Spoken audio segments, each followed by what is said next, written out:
Right. Indian வகுப்புல வழியா நான் ஏற்கனவே குரூப்ல போட்டேன். நான் அந்த ரெண்டு பேப்பர்லயும் தென் மாநிலத்திலையும் மினிஸ்ட்ரியிலையும் வந்து அந்த முக்கியமான விஷயங்கள் ஒரு பார்த்து கொண்டு போவோம். ரெண்டையும் பரவல் ஒரே நேரத்துல பார்த்து கொண்டு போவோம். முதலாவது அந்த உடற்தொகுதிகள்ல ஆரம்பிச்சு அங்கால தொடர்ச்சி இருக்கக்கூடிய விஷயங்களை வந்து அந்த முதல் 5 டாபிக் செலக்ட் பண்ணியிருக்கு. அதுல உள்ளதெல்லாம் நாங்கள் ஒருக்கா பார்த்துட்டு போவோம். ஏற்கனவே உங்களுக்கு தேவையான விஷயங்களை நோட் பண்ணி கொண்டு போங்க பிள்ளைகள். இதுல அஞ்சாவது கேள்வி, இந்த உடற்தொகுதி சம்பந்தப்பட்ட கேள்வி வந்து வாரது உங்களுக்கு தெரியும். இந்த முறை கழிவேற்றல் தொகுதி எதிர்பார்க்கப்படுது. கழிவேற்றல் தொகுதியில ஒரு பெரிய கேள்வி வராதபடியா இது இந்த முறை எதிர்பார்க்கப்படுது. அதோட நரம்பு தொகுதி சுவாசமும் கொஞ்சம் கெஸ்ல இருக்குது. அந்த விஷயங்களும் ஒருக்கா பார்ப்போம் நினைக்கிறேன். சரி, அப்ப இதுல இந்த கேள்வியை பாத்தீங்கன்னு சொன்னா இதுல தரப்பட்ட விஷயங்களை நாங்க மேலோட்டமா சொல்லி போட்டு கேள்விக்குள்ள போவோம். ஒரு மனித கழிவேற்றும் தொகுதி என்றைக்க பிரதானமா நைதரசன் கொண்ட கழிவுப் பொருட்களை அகற்றுகின்ற பிரதான அங்கமாக இருக்க போறது சிறுநீரகம்.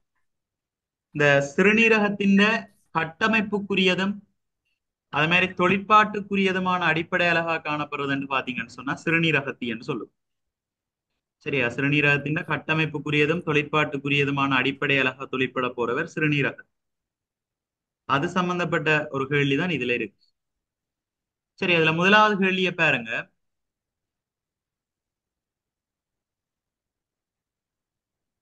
மனித சிறுநீரகத்தினுள் சிறுநீர் வடிகட்டல் செயற்பாட்டுக்குரிய கட்டமைப்பு ஒன்று படத்தில் காட்டப்பட்டுள்ளது. சிறுநீர் உற்பத்திக்குரிய அருகிலுள்ள கட்டமைப்பை எப்பெயரால் அழைக்கப்படும்? அப்ப இதுல காட்டப்பட்டிருக்கிற கட்டமைப்பு பாத்தீங்கன்னா சிறுநீர் அகத்தி என்று சொல்லுவோம். சிறுநீரகத்தின் கட்டமைப்புக்குரியதும் தொழிற்பாட்டுக்குரியதுமான அடிப்படை அழகா இந்த சிறுநீரகத்தி வந்து காணப்படும். மற்ற இதுல நடக்கிற மூன்று முக்கியமான செயல்முறைகள் என்று பார்த்தோம் என்று சொன்னா ஒன்று வந்து உயர் வடிகட்டல். சரியா? முதலாவது செயல்முறை பாத்தீங்கன்னு சொன்னா உயர் வடிகட்டல் நடக்கும்.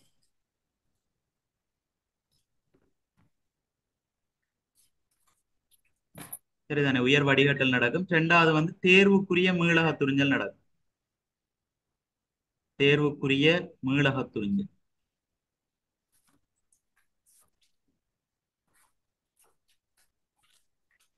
அது மாதிரி மூன்றாவது வந்து சுரத்.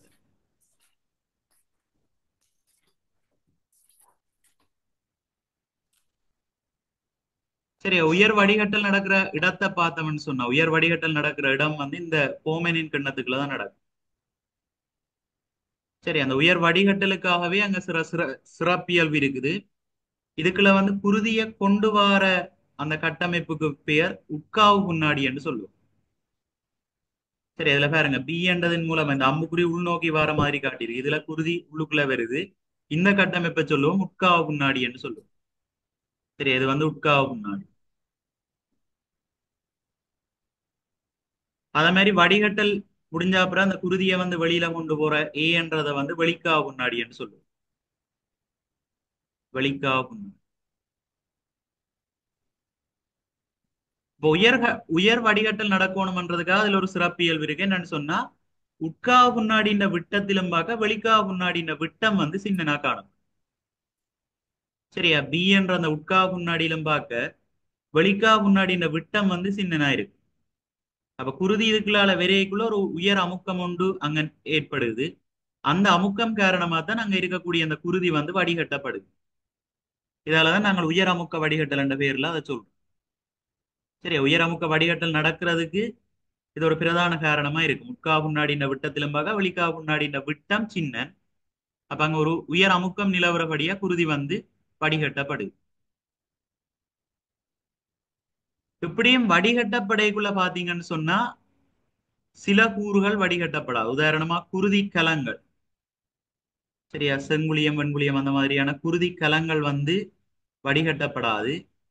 மற்ற குருதியில காணப்படுற அந்த திரவலியத்துல காணப்படுற புரதங்கள் குருதி புரதங்கள். சரி, அந்த குருதி புரதங்களும் வந்து வடிகட்டப்படாது.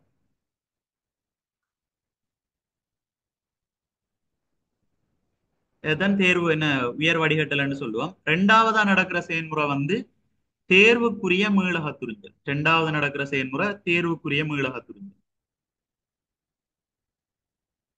இதுல இந்த சிறுநீரகத்தையே சுற்றி வர இருக்கக்கூடிய குருதிமை துளை குழாய்கள் மூலமா ஆஹ், அந்த கலன்மூல வடிதிரவத்திலிருந்து வார சில கூறுகள் தேர்வுக்குரிய முறையில மீளாக துரிஞ்சப்படுது. இதுல குளுக்கோஸ் பாத்தீங்கன்னு சொன்னா 100% மீளாக துரிஞ்சப்படுது. மற்றது அமினோ அமிலம், மற்ற விட்டமின்கள், கனியுப்புகள், அதுகள் ஒரு குறிப்பிட்ட பகுதியாக துரிஞ்சப்படும். ஆனா குளுக்கோஸ் பாத்தீங்கன்னா 100%, ஒரு ஆரோக்கியமான நபர்ல 100% குளுக்கோஸ் தேர்வுக்குரிய முறையில மீளக துரிஞ்சப்படும் குருதிக்கு. அதுக்கப்புறம் மூன்றாவது செயல்முறை பாத்தீங்கன்னு சொன்னா சுரத்தல் என்று சொல்லுவோம். சுரத்தல்ல குருதிமை துளை குழாய்கள்ல இருந்து பழையபடி அந்த சிறுநீர் தாங்கு சிறுகுழாய் என்று சொல்லப்படுற அந்த கட்டமைப்புக்குள்ள சில பதார்த்தங்கள் விடுவிக்கப்படும். அதுதான் சுரத்தல் என்று சொல்லுவோம். இந்த மூன்று செயல்முறைகளும் தான் சிறுநீர் உற்பத்தியில நடக்கக்கூடிய மூன்று செயல்முறையா இருக்கு. சரி, அப்ப இதை வச்சுக்கொண்டு கேள்வியை செய்வோம். படத்தில் காட்டப்பட்டுள்ள கட்டமைப்பின் செயற்பாட்டின் போது ஏயினூடாக பியினுள் வடிந்து செல்லாத கூறு ஒன்றை குறிப்பிடுக. இதுல ஏ என்றது இதுல படம் கொஞ்சம் கிளியர் இல்ல. ஏ என்றது பாத்தீங்கன்னா கலங்கோல சிக்கல், அதுதான் ஏ என்று சொல்றோம். இந்த இது கலங்கோல சிக்கல். கீழே காட்டப்பட்டிருக்கிற இந்த அமைப்பு தான் போமெனின் கிண்ணம் என்று சொல்றோம். போமெனின் கிண்ணம் இல்லாட்டி போமெனின் உரை என்று சொல்றது இதுதான்.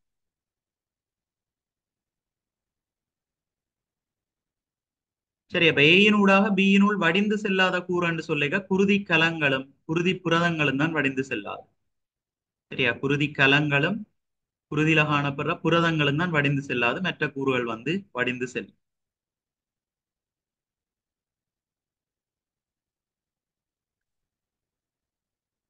அது மாதிரி அடுத்த கேள்வி பாருங்க. சிறுநீர் உற்பத்தி செயற்பாட்டில் தேர்வுக்குரிய அகத்துறிஞ்சலின் போது முழுமையாக குருதிக்குள் அகத்துறிஞ்சிக் கொள்ளும் ஒரு பதார்த்தம் 2 கிலோ குளுக்கோஸ். குளுக்கோஸ் 100% அகத்துறிஞ்சப்படும்.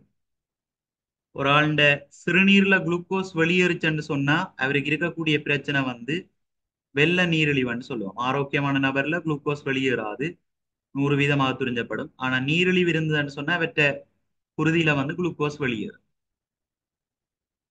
அதே மாதிரி ஒரு ஆளுண்ட சிறுநீர்ல புரதங்கள் வெளியேறிச்சண்டா, புரதங்கள், செங்குளியத்தின் கசிவுகள், அதுகள் வெளியேறிச்சண்டா அவருக்கு இருக்கக்கூடிய பிரச்சனை நெஃப்ரைட்டிஸ் சொல்லுவோம், சிறுநீரக அழற்சி. சரியா, வடிகட்டல் ஒழுங்கா நடக்காதபடியா அதுல தொற்று ஏற்படுறபடியா வரக்கூடிய பிரச்சனை நெஃப்ரைட்டிஸ் சொல்லுவோம், அல்லது சிறுநீரக அழற்சி என்று சொல்றது. அது ஒரு ஆளுக்கு ஏற்பட்டதுன்னு சொன்னா அவற்ற சிறுநீர்ல பாத்தீங்கன்னா இந்த புரதங்கள், செங்குளியங்கள் எல்லாம் வெளியேறும்.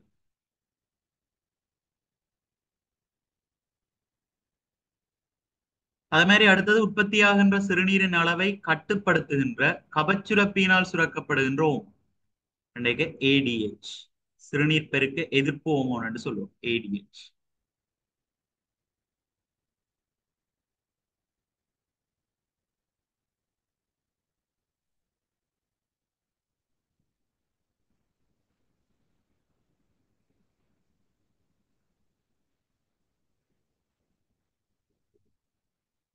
சரி, அது மாதிரி இந்த பகுதியில் ஒரு கேள்வியை பாருங்க பிள்ளைகள். ஏபி ஆகிய குருதிக்கலன்களில் காணப்படும் கட்டமைப்பு வேறுபாடுன்னு சொல்லிக்க ஏ இங்க வெளிக்கா முன்னாடி, பி உட்கா முன்னாடி, குருதியை உள்ளுக்குள்ள கொண்டு போறவர் தான் உட்கா முன்னாடி.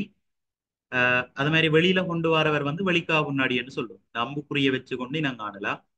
உட்கா முன்னாடி இந்த விட்டம் பெரிசாயும் வெளிக்கா முன்னாடி இந்த விட்டம் சிறிதாயும் இருக்கு, அதான் வேறுபாடு. சரியா, உட்கா முன்னாடி இந்த விட்டம் பெருசாயும் வெளிக்கா முன்னாடி இந்த விட்டம் சிறிதாகவும் காணப்படும். சரி, அது கட்டமைப்புக்குரிய வேறுபாடு, ஞாபகத்துல வச்சு சார் சொல்லுங்க. சார் அப்ப குருதி கலண்டா அந்த குருதியில இருக்கு அந்த இதை கேட்கலையா? குருதி கலம்ன்றது இந்த செங்குளியங்கள், வெண்குளியங்கள் இருக்குதானே, அதுதான் வடிகட்டப்படாம இருக்கு. ஓ. ஆ. ஓகே. சரி,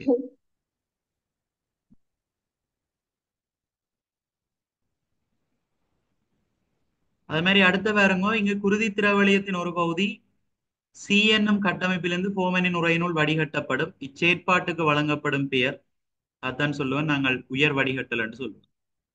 சரியா, உயர் அமுக்கத்தின் கீழ் நடக்கிறபடியா உயர் வடிகட்டல் என்று சொல்லுவோம்.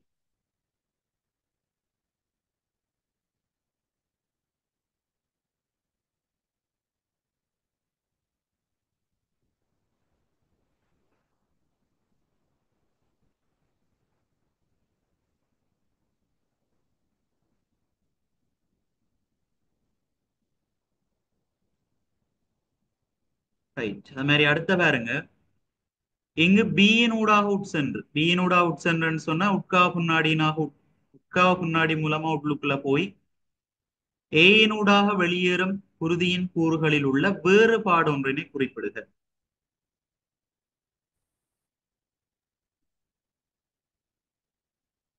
அதாவது இங்க வடிகட்டல் நடக்கிறபடியால வீக்குல உட்கா புன்னாடிகளால வந்து இந்த கலங்கோல சீக்கல்ல தான் வடிகட்டல் நடக்கும். வடிகட்டல் நடக்கிறபடியா அந்த பெரும்பான்மையான பதார்த்தங்கள் எல்லாமே வடிகட்டப்பட்டு கலங்கோல வடிதிரவத்துக்குள்ள போயிடும். இந்த குருதி திரவலிய புரதம் குருதி கலங்கள் தவிர மிச்சம் எல்லாமே அந்த வடிதிரவத்துக்குள்ள போயிடும். கண்டபடியா ஏயோட ஒப்படைகளை பியில வந்து சில பதார்த்தங்களினுடைய செறிவு வந்து குறைவா காணும். உதாரணமா குளுக்கோஸ், அமினோ அமிலம், அது மாதிரி இந்த நைதரசன் கழிவு என்று சொல்ற ஜூரியா, ஜூரிக் அமிலம், கனி உப்புக்கள், அதனுடைய செறிவு வந்து வெளிக்கா முன்னாடியில குறைவா காணப்படும். பியோட ஒப்படைக்குள்ள ஏயில வந்து குறைவா காணப்படும். காரணம் இங்க வடிகட்டல் மூலமா அது வடிகட்டப்பட்டு.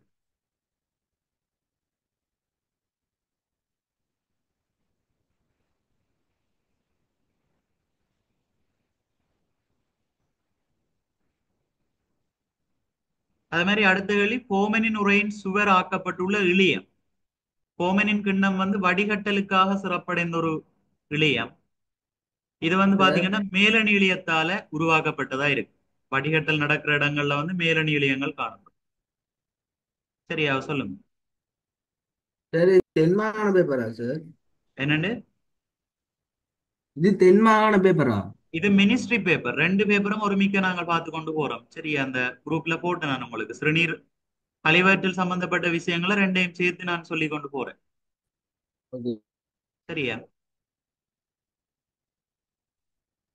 தனித்தனியானி நாங்கள் பார்த்து கொண்டு போனோம்னு சொன்னா கஷ்டம். ஒருமிக்க பார்த்தோம்னு சொன்னா ஒரே அடியே நாங்கள் அந்த முழு விளக்கத்தோட போய் கொண்டிருக்கலாம். அதுக்காக சரியா ரெண்டும் சேர்த்து தான் பார்த்து கொண்டு போறேன்.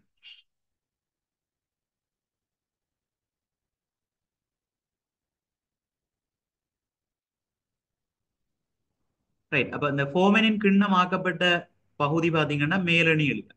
இப்ப மேலணி இழையத்துல வந்து சில இயல்புகள் இருக்கு. இப்ப மேலணி இழையம் வந்து அகத்துறிஞ்சலை மேற்கொள்றதுக்காக சிரத்திரடைந்தது. அகத்துறிஞ்சல் நடக்கக்கூடிய இடங்கள்ல மேலணி இழையம் இருக்கு.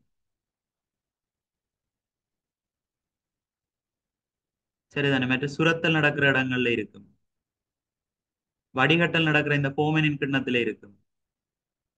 அது மாதிரி இந்த புலனுணர்வுகளை பெற்றுக்கொள்றது, மனம், சுவை, அந்த மாதிரி புலனுணர்வுகளை பெற்றுக்கொள்ற இடங்கள்ல மேலணி இழையம் இருக்கும். அப்ப இதுல ஃபோமெனின் கிண்ணத்துல வடிகட்டல் நடக்கிறபடியே இந்த இடத்துலயும் பாத்தீங்கன்னா மேலணி இழையம் வந்து இருக்கு. சுவராக்கப்பட்டுள்ள இழையம் எதுன்னு கேட்டா மேலணி இழையம்.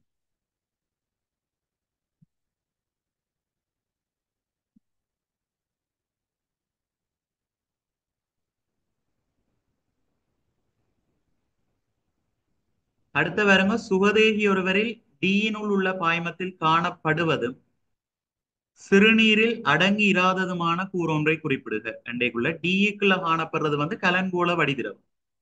இப்ப கலங்கோல வடிதிரவத்துல குளுக்கோஸ், அமினோ அமிலங்கள், விட்டமின்கள், கனியுப்புகள், ஜூரியா, ஜூரிக் அமிலம் எல்லாமே இருக்கும். அது வந்து அப்படியே இந்த சிறுநீர் தாங்கு சிறுகுழாய் மூலமா விரைக்குள்ளதான் அந்த குருதிமை துளை குழாய்களால மீள தேர்வுக்குரிய முறையில அகத்துறிஞ்சப்படுது. அப்ப குளுக்கோஸ் அங்க அகத்துறிஞ்சப்படுறபடியால சிறுநீரில் அடங்கி இராததும் அதே நேரம் கலங்கோல வடிதிரவத்துல காணப்படக்கூடியதுமான கூறுன்னு சொல்லிக்க குளுக்கோஸை கொடுக்கலாம். சரியா, தேர்வுக்குரிய அகத்துறிஞ்சல தான் அதை அகத்துறிஞ்சப்படுது. எனவே கலங்கோல வடிதிரவத்துக்குள்ள குளுக்கோஸ் இருக்கு.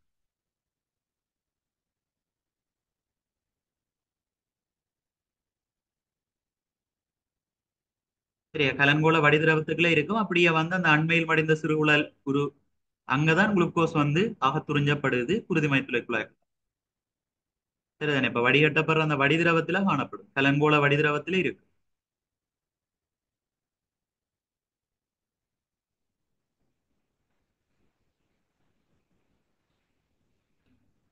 அதே மாதிரி இங்க உள்ள கேள்விக்கு வரும், சிறுநீர் அகங்களிலும் சிறுநீர் பையிலும் கல் உண்டாவதற்கு ஏதுவான ஒரு காரணத்தை குறிப்பிடும். இந்த கல்சியம் ஒட்சலேட்டு பளிங்குகள் படிகிறது, அதுதான் கல்லாக கல்லாக வருது.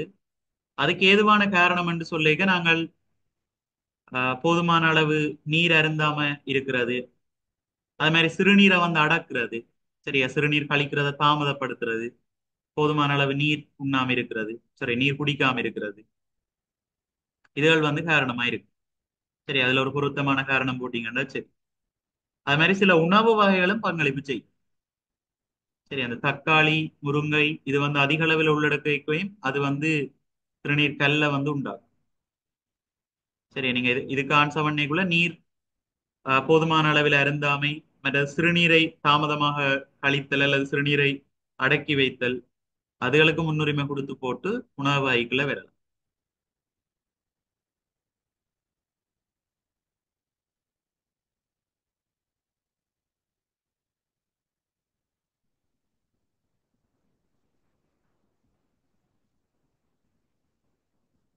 சார் சொல்லுங்க.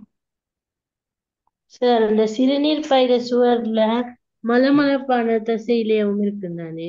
ஓ, சிறுநீர் பையில இருக்கு, மலமளப்பான தசையிலையும் இருக்கு சிறுநீர் பை இந்த சுவர்ல. அப்ப இன்னைக்கு மலமளப்பான தசையிலேயும் குடிக்காதா? இல்ல இல்ல, இது இது இது என்ன போமனின் கண்ணத்துல இல்லோ கேட்டது. சிறுநீர் பையன்றது வேற, சிறுநீர் பையன்றது எங்க இருக்கு?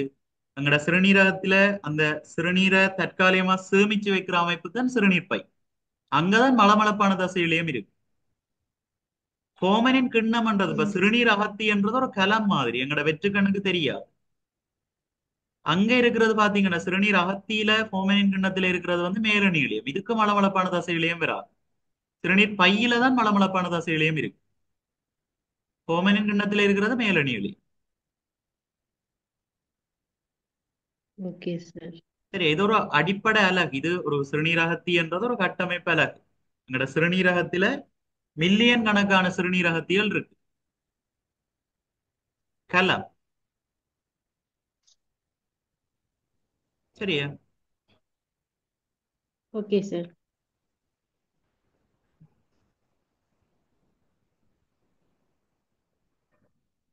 ரைட். தென் மாநிலத்துல இந்த பி பாட்டை பாருங்க பிள்ளைகள். மனிதனின் மைய நரம்பு தொகுதியின் ஒரு பகுதி கீழே படத்தில் காட்டப்பட்டுள்ளது. இப்ப நரம்பு தொகுதியில மைய நரம்பு தொகுதி, சுற்றியல் நரம்பு தொகுதி என்று ரெண்டா பிரிக்கலாம். மைய நரம்பு தொகுதியில மூளையும் முன்னானும் உள்ளடங்கும். சுற்றியல் நரம்பு தொகுதியில மூளையில இருந்து வலிக்கிற நரம்புகளை மண்டை ஓட்டு நரம்புகள் என்று சொல்லுவான். அதே மாதிரி முன்னான்ல இருந்து வெளிக்கிட்டு உடம்பு முழுவதும் பரவி இருக்கிற நரம்புகளை வந்து முன்னான் நரம்புகள் என்று சொல்லுவோம். அது சுற்றியல் நரம்பு தொகுதிக்குள்ள வருது. மைய நரம்பு தொகுதியில பாத்தீங்கன்னா பிரதானமா இருக்கக்கூடியது மூளையும் முன்னான். இதுல தனியா மூளை என்ற படம் தான் காட்டப்பட்டிருக்குது. ஏ என்ற பகுதி பாத்தீங்கன்னு சொன்னா மூலியம் என்று சொல்லுவோம். ஏ என்றது மூலியம். மூலியம் வந்து சிந்தித்தல், மனனம் செய்கிறது, புலனுணர்வுகளை பெற்றுக்கொள்றது அல்லது புலனுணர்வுகளை உணர்றது. சரியா, பார்வை, கேட்டல் அந்த மாதிரியான புலனுணர்வுகள் உணரப்படுகின்ற இடம் வந்து இங்கதான். நுண்மதி ஆற்றல் இதுகள் எல்லாத்துக்கும் பொறுப்பானது வந்து மூலியமா இருக்கு. அது மாதிரி பி என்றது பாத்தீங்கன்னு சொன்னா மூளி. மூளி தான் எங்களோட உடற்சமன்லிய பேணுற ஒரு வேலையை செய்யும். மற்ற இச்சை வழி இயங்குற தசை சுருக்கத்தை கட்டுப்படுத்தும். அது மூலியா இருக்கு. அது மாதிரி சி என்று காட்டப்பட்ட பகுதி வந்து நீள்வழிய மையவழி. சரியா, சி என்றது வந்து நீள்வழிய மைய விளியம். இவர் வந்து எங்களோட உயிர்ப்பான செயற்பாடுகளை கட்டுப்படுத்துவார். அதாவது இதய துடிப்பு வீதம், சுவாச வீதம், அதுகளை கட்டுப்படுத்துறது நீள்வழிய மைய விளி. அதான் அந்த அதுல அந்த பிடரிய பத்தி அடிக்க கூடாது அதுன்னு சொல்றேன். உயிர்ப்பான செயற்பாடுகளை கட்டுப்படுத்துற மையம். இது தவிர சில தெரிவினை செயற்பாடுகளையும் கட்டுப்படுத்தும். தெரிவினை என்றா எங்கட சிந்திக்காம நாங்க யோசிக்காம செய்யற செயல் எல்லாம் தெரிவினை. சரியா, இருமுறது, தும்முறது, விழுங்குறது, கண்ணிமைக்கிறது. சரி, எந்த மாதிரியான தெரிவினை செயற்பாடுகளையும் இந்த நீள்வளைய மைய விளையம் கட்டுப்படுத்தும். உயிர்ப்பான செயற்பாடுகளையும் கட்டுப்படுத்தும், தெரிவினை செயற்பாடுகளையும் கட்டுப்படுத்தும். அது சி என்ற தொழில். சார், சொல்லுங்க. மூலிகின்ற தொழில் என்னது? மூளி வந்து உடற்சமநிலையை பேணுதல், மற்ற இச்சை வழி தசை சுருக்கத்தை கட்டுப்படுத்தல். சரியா, உடற்சமநிலையை பேணுதல், ஓகே இச்சை வழி சார். தசை சுருக்கம். Okay. அடுத்த பாருங்க, இங்க நரம்பு தோதின தொழிற்பாட்டலகன்னு கேட்டிருக்கணும். இது ஒருக்கா வடிவ ஞாபகத்துல வச்சிருக்கணும் பிள்ளைகள். நாங்க போன அந்த முதல் கேள்வியில பாத்தீங்கன்னு சொன்னா அந்த சிறுநீரகத்தின் கட்டமைப்பு சிறுநீரகத்தின் கட்டமைப்புக்குரியதும் தொழிற்பாட்டுக்கு உரியதுமான அடிப்படையில சிறுநீரகத்திய சொல்றாங்க. அதாவது இந்த சிறுநீரகத்தி தான் கட்டமைப்பலகாயம் இருக்க போது தொழிற்பாட்டலகாயம் இருக்க போது ரெண்டும் ஒன்றுதான். ஆனா நரம்பு தொகுதியில பாத்தீங்கன்னா கட்டமைப்பலகா இருக்கிறது வேற தொழிற்பாட்டலகா இருக்கிறது வேற. கட்டமைப்பலகா இருக்கிறது நரம்பு களம் சொல்லுவோம். சரியா, நரம்பு தொகுதியின் கட்டமைப்பலகா இருக்கிறவர் நரம்பு களம் அல்லது நியூரோன் என்று இதைத்தான் சொல்றோம். நரம்பு களம் இது கட்டமைப்பலம். தொழிற்பாட்டலகன்னு கேட்டா தெரிவில், இதுதான் தொழிற்பாட்டலகம். சரிதானே, நரம்பு தொகுதியின் தொழிற்பாட்டலகா இருக்க போறவர் தெரிவு.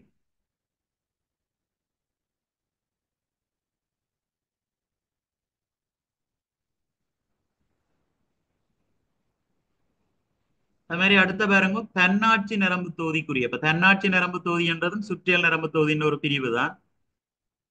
தன்னாட்சி நரம்பு தொகுதியில பரிவு பரவரிவுன்னு சொல்லி ரெண்டு பிரிவுகள் இருக்குது. இதுல பரிவுன்றது ஒரு ஆபத்தான நிலைமை இல்லாட்டி ஒரு அவசர நிலைமைக்கு எங்களோட உடலை தயார்படுத்துற வேலையை செய்யும். சரிதானே, பரிவு நரம்பு தொகுதி என்றது ஒரு ஆபத்தான வேலைகளுக்கு அல்லது அவசரமான நிலைமைகளுக்கு எங்களோட உடலை தயார்படுத்துற வேலையை செய்யும். பரபரிவென்ற நரம்பு தொகுதி பழையபடி எங்களோட உடம்பை இயல்பு நிலைக்கு கொண்டு வரும். சரியா, பரபரிவு உடலை பழைய நிலைமைக்கு கொண்டு வர வேலையை செய்யும்.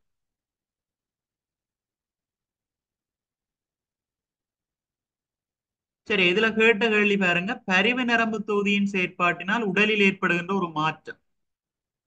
அதாவது நீங்கள் பயப்படைக்குள்ள இல்லாட்டி உங்களுக்கு ஒரு ஆபத்தை எதிர்கொள்ளக்குள்ள நீங்க என்ன ரியாக்ஷனை கொடுப்பீங்களோ அதை எழுதினோம்டா சரி. கண்மணியின் பருமன் அதிகரிக்கிறது, உமிழ்நீர் சுரக்கிறது நிரோதிக்கும் அந்த நேரத்துல. மற்ற சுவாச வீதம் இதய துடிப்பு வீதம் சரியா, சுவாச வீதம் இதய துடிப்பு வீதம் எல்லாம் கூடும். என்ன, உடம்புக்கு அதிக அளவு சக்தி தேவை. அப்ப ஆக்சிஜனும் கூடுதலா தேவைப்படும், ரத்த ஓட்டமும் கூடுதலா நடக்கணும். தான் உடனே அந்த ஏடிபி விடுவிக்கப்படும், குளுக்கோஸ் உடைக்கப்பட்டு குளுக்கோஸ் ஒட்சியேற்றப்பட்டு ஏடிபி விடுவிக்கப்படும். அப்ப அதுக்காக சுவாச வீதம் கூடும், இதய துடிப்பு வீதம் கூடும். மற்றது உமிழ்நீர் சுரக்கப்படுற செயற்பாடு நிரோதிக்கும், கண்மணியின் பருமன் அதிகரிக்கும். இப்படி நீங்க பயப்படைக்குள்ள என்னென்ன மாற்றங்களை சந்திப்பீங்களோ அவ்வளத்தையும் எழுதினீங்கடா சரி. அதான் பரிவு நரம்பு தொகுதியின் வேறு. இதுல ஒரு மாற்றம் தான் கேட்டதா, இல்ல பொருத்தமான ஒரு மாற்றம் எழுதினோம்டா சரி.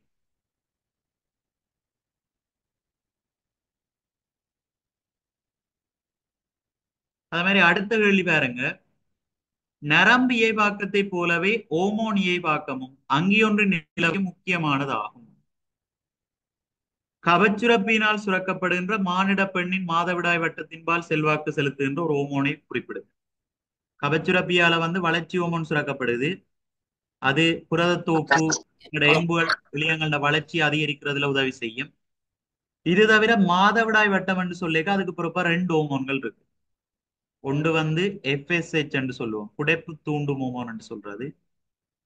அடுத்த LH என்று சொல்றது, லியூட்டின் ஆக்கும் ஹோமோன். இது ரெண்டும் கவச்சுரப்பியால சுரக்கப்படுற ஹோமோன்.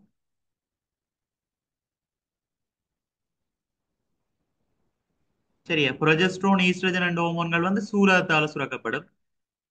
புடைப்பு தூண்டும் ஹோமோனும் லியூட்டின் ஆக்கும் ஹோமோன் என்று சொல்ற இந்த ரெண்டு ஹோமோன்கள் கவச்சுரப்பியால சுரக்கும்.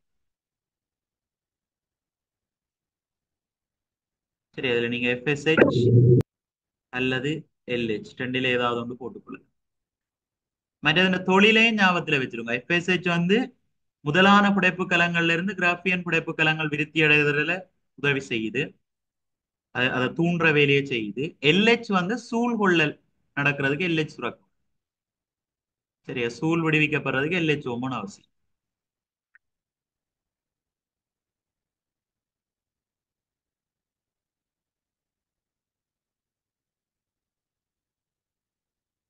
தேவையானதை நோட் பண்ணிக்கொள்ளுங்க பிள்ளையர். ஏதாவது டவுட்ஸ் இருக்குதுன்னு சொன்னா கேளுங்க, இல்லாட்டி chat பாக்ஸ்ல மெசேஜ் ஆயும் போடுங்க.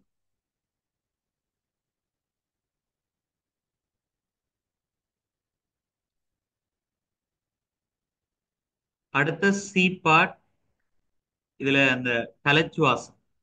சரியா, கலச்சுவாசம் நடக்கிற விதம் தான் காட்டப்பட்டிருக்கு. மனித சுவாச செயற்பாட்டின் போது சிற்றறையினுள் வாய் பரிமாற்றம் நிகழுகின்ற விதம் கீழே காட்டப்பட்டுள்ளது.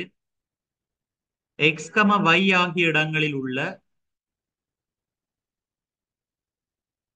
குளுக்கோஸ் ஆத்துறிஞ்சப்படுற இடம் என்று சொன்னா என்ன? அந்த தேர்வுக்குரிய மீள ஆத்துறிஞ்சல் வந்து குருதிமயத்துளை குழாய்களால ஆத்துறிஞ்சப்படுது. ஆம், இங்க அண்மையில் மடிந்த குழலுருவுக்குள்ள விரைக்குள்ள அண்மையில் மடிந்த குழலுருவில இருந்து குருதிமயத்துளை குழாய்களால ஆத்துறிஞ்சப்படும் திருப்ப. சரியா? ஃபோமனின் கிண்ணத்துல வடிகட்டல் நடக்கும். தேர்வுக்குரிய ஆத்துறிஞ்சல்ன்றது வந்து சிறுநீர் தாங்க சிறு குழாய்க்குள்ள நடக்கும். அண்மையில் மடிந்த குழலுரு அதுல இருந்தா அந்த குளுக்கோஸ் வந்து ஆத்துறிஞ்சப்படுது. சரியா?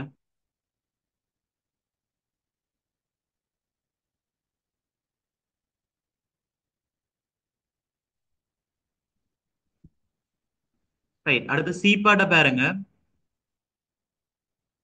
எக்ஸ், Y ஆகிய இடங்களில் உள்ள குருதியின் கட்டமைப்பில் காணப்படுகின்ற பிரதான வேறுபாடு. இப்ப எக்ஸ்ன்றது வந்து சிற்றறைகள்ல இருந்து எங்களுக்கு குருதிமயத்துளை குழாய்களுக்குள்ள ஆக்சிஜன் பெறவும், அது மாதிரி கார்பனீரோட்சைட் வந்து பாத்தீங்கன்னு சொன்னால் குருதிமயத்துளை குழாய்கள்ல இருந்து சிற்றறைகள்ல விடுவிக்கப்படும்.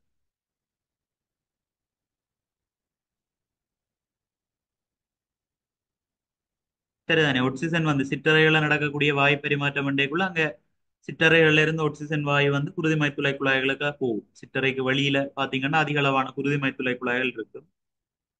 அப்ப அங்க இருக்கிற ஆக்சிஜன் வந்து சிற்றறைக்குள்ள இருக்கிற ஆக்சிஜன் வந்து குருதிமயத்துளை குழாய்களை நோக்கி போகும். அது மாதிரி கலங்கள்ல இருந்து வார கார்பனீரோட்சைட் அவ்வளவும் சிற்றறைக்குள்ள விடுவிக்கப்படும். சரியா? கலங்கள்ல இருக்கக்கூடிய கார்பனீரோட்சைட் வந்து சிற்றறைக்குள்ள விடுவிக்கப்படும்.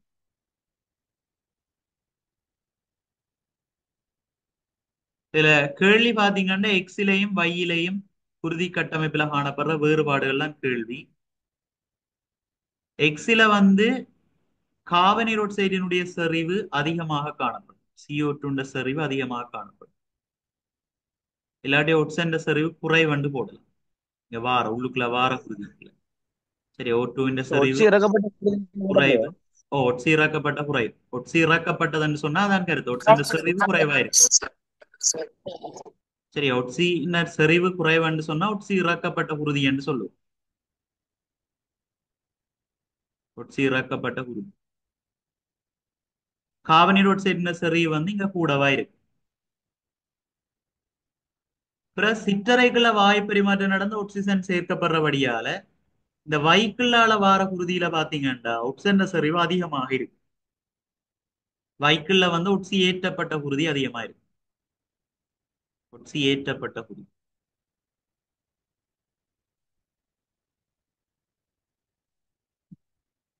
சரி, அதால வாரதுக்குள்ள கார்பனீரோட்சைட் செறிவு அதிகம் அல்லது ஒட்சன் செறிவு குறைவு என்று சொல்லலாம், அல்லது ஒட்சி இறக்கப்பட்ட குருதி என்று சொல்லலாம்.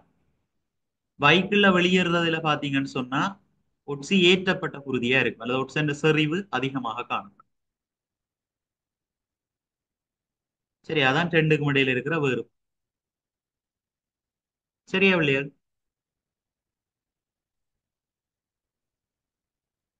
சார் திருப்பி அக்கா சொல்லுங்க. இதுல இங்க எக்ஸ் என்ற இடத்துல குருதி வருது தானே, இது அழிக்கிறேன் ஒரு கத்திருப்ப. இதுல நீங்க விளங்கிக் கொள்ள வேண்டியது சிற்றறைகளுக்குள்ள இருந்து ஒட்சிஜன் குருதிமயத்துளை குழாய்க்குள்ள போகும். சிற்றறை என்றது வந்து எங்கட சுவாச தொகுதின முடிவிடம் தான் சிற்றறை. அந்த சிற்றறையை சூழ ஏராளமான குருதிமயத்துளை குழாய்கள் இருக்குது. நாங்க உச்சுவாசம் மூலமா உள்ளெடுக்கப்படுற சரியா ஆக்சிஜன் என்ன நாங்க உச்சுவாசம் மூலமா உள்ளெடுக்கப்படுற ஆக்சிஜன் வந்து இந்த சிற்றறைக்குள்ள இருந்து குருதிமயத்துளை குழாய்க்குள்ள போகும். இந்த அம்புக்குறியால காட்டப்பட்டிருக்கிறது பாருங்க, ஆக்சிஜன் வந்து சிற்றறைக்குள்ள இருந்து குருதிமயத்துளை குழாய்க்குள்ள போகும்.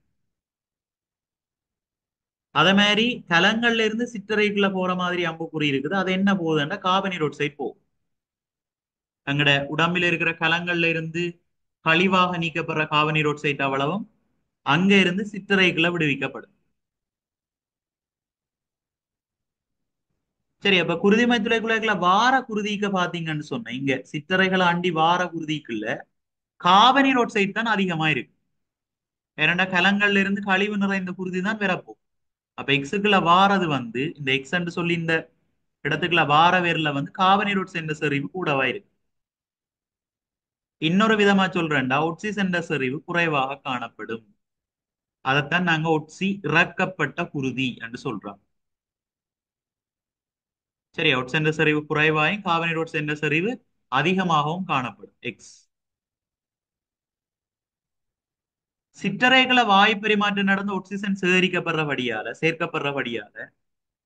இப்படி இந்த வை மூலமா கலங்களுக்கு போற குருதி, சரியா, கலங்களுக்கு போற குருதியில வந்து மாறி ஒட்சிஜன் செறிவு அதிகமாயும் காவனீர் ஒட்சைடின் செறிவு குறைவாயும் காணும். ஒட்சி ஏற்றப்பட்ட குருதி இதுக்குள்ள இருக்கு. எக்ஸுக்குள்ள வந்து ஒட்சி இறக்கப்பட்ட குருதி இருக்கு. அதான் வித்தியாசம். ஒட்சி ஏற்றப்பட்டான்னா ஒட்சிஜன் செறிவு அதிகம், ஒட்சி இறக்கப்பட்டான்னு சொன்னா ஒட்சிஜன் செறிவு குறை. சரியா இல்லையா? சரி சார். அது மாதிரி அடுத்த பாருங்க, வினைத்திறனான முறையில் வாயு பரிமாற்றம் நிகழ்வதற்கு சுவாச மேற்பரப்பு ஒன்றில் காணப்படக்கூடிய இசைவாகு. சுவாச மேற்பரப்பு, எங்கட சுவாச மேற்பரப்பா இருக்கிறது வந்து சிற்றறை என்ற சுவர். அதான் சுவாச மேற்பரப்பு. மனிதன் சுவாச மேற்பரப்புன்றது சிற்றறை என்ற சுவர். சரியா, சுவாசப்பை சிற்றறைகளை சொல்லு. அதுல காணப்படக்கூடிய இசைவாக்கம் என்று சொல்லிக்க அதிகளவான குருதி மைத்துளை குழாய்கள் காணப்படுறது, மெல்லியதாகவும் ஈரலிப்பானதாகவும் காணப்படுறது, அதிகளவான காற்றுப்பைகளை கொண்டிருக்கிறது. அதன் மேற்பரப்பு கனவளவு விகிதம் வந்து உயர்வாக காணப்படுறது. இதுகள் எல்லாமே வினைத்திறனான வாயு பரிமாற்றத்துக்கு உதவுற இயல்பு. சரி, ஈரலிப்பாக காணப்படுறது, மெல்லியதாக காணப்படுறது, அதிகளவான சிற்றறைகளை கொண்டு காணப்படுறது, மற்ற அதிகளவான குருதி மைத்துளை குழாய்களை கொண்டு காணப்படுறது, அல்லது அதிகளவு குருதி விநியோகம் காணப்படுறது. சரி, இதெல்லாம் வாயு பரிமாற்றத்துக்கு உதவுற சிறப்பியல்.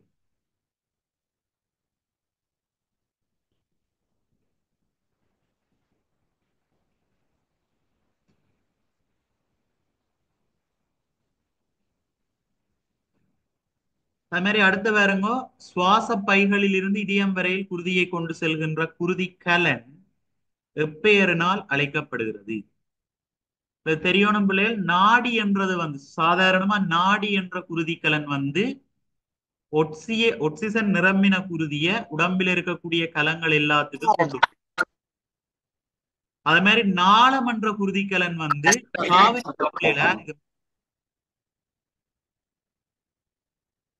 மைக்க மியூட் பண்ணுங்க பிள்ளைகள், தேவையான நேரம் மட்டும் கதையுங்க.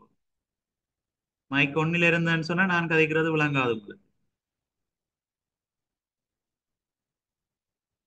சரி, அது மாதிரி நாளமன்ற குருதிக்கலன் பாத்தீங்கன்னு சொன்னா கலங்கள்ல இருந்து சேகரிக்கப்படுற காவனீர் ஒட்சைடு நிரம்பின குருதிய இதயத்துக்கு எடுத்து கொண்டு வரதான் நாள். நாடி வந்து ஒட்சைடு நிரம்பின குருதிய அங்கங்களை நோக்கி கொண்டு போகும். அங்கங்களை நாடி கொண்டு போறபடியா நாடி. ஆனா ஒரு வித்தியாசம் இல்லாட்டி ஒரு விதிவிலக்கு இருக்கு. சுவாசப்பை நாடி சுவாசப்பை நாளத்துல வித்தியாசம். பொதுவா நாடிகள்ல வந்து ஒட்சிஜன் நிரம்பின குருதி தான் இருக்கும். ஆனா சுவாசப்பை நாடிகளை பொறுத்த வரைக்கும் காவனீர் ஒட்சைடு நிரம்பின குருதி தான் இருக்கு.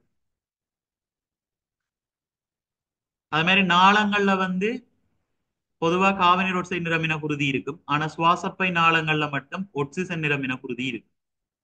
அது ஒரு விதிவிலக்கு. மற்றும்படி நாடிகள் என்ற ஒட்சிஜனை கொண்டு போறது, நாளங்கள் வந்து காவனீர் ஒட்சைட்டை கொண்டு இதயத்துக்கு வரும். இப்ப இதுல கேட்ட கேள்வி, சுவாச பைகள்ல இருந்து இதயம் வரையில் குருதியை கொண்டு செல்கின்ற குருதிக்கல். சுவாச பையிலிருந்து இதயத்தை நோக்கி வரப்போது, அப்ப கட்டாயம் நாளமாத்தான் இருக்கும். சுவாச பையிலிருந்து வாரபடியா சுவாச பை நாளம் சொல்லுவோம்.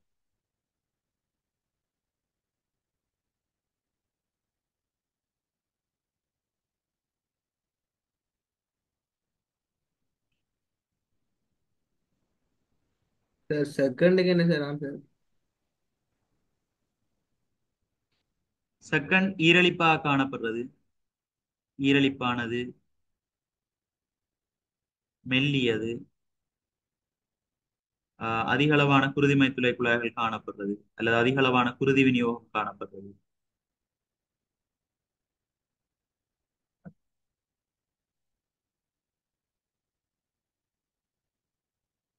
சரி, அதிக அளவான சிற்றறைகள் காணப்படுறது.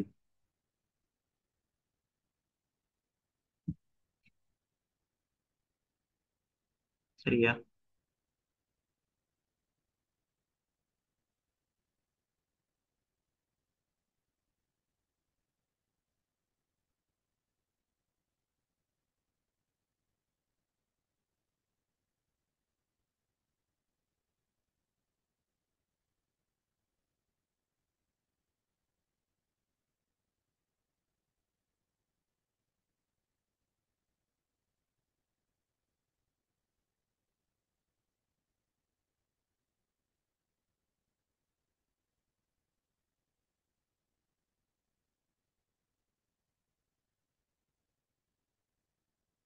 சரி, அவ்வளவுதான் தொகுதிகள் சம்பந்தப்பட்ட கேள்வி.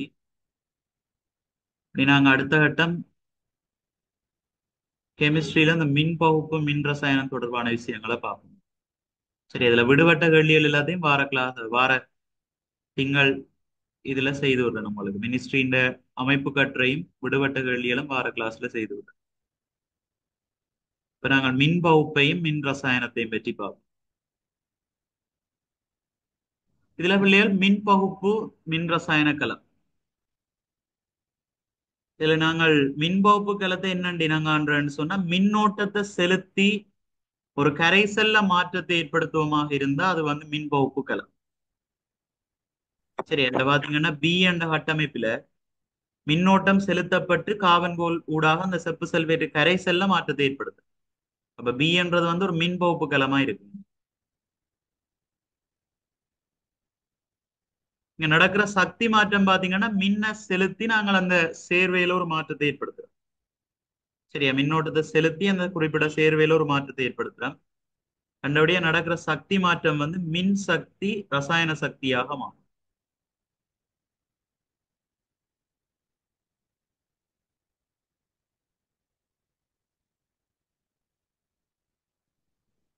அதே மாதிரி மற்றவர்ல என்ன நடக்குதுன்னா ஒரு பேட்டரி மாதிரி.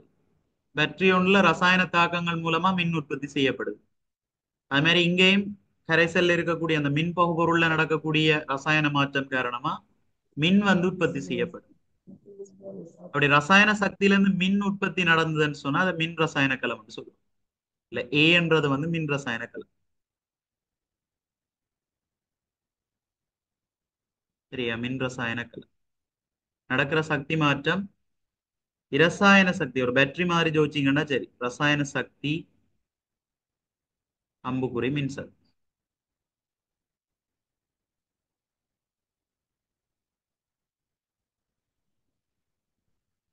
அதே மாதிரி ஒரு மின் ரசாயன களத்துல வந்து அனோட் கதோட், மின் பகுப்பு களத்துல அனோட் கதோட் ரெண்டுமே ஒரே மாதிரியான வேலையைத்தான் செய்யப்போம்.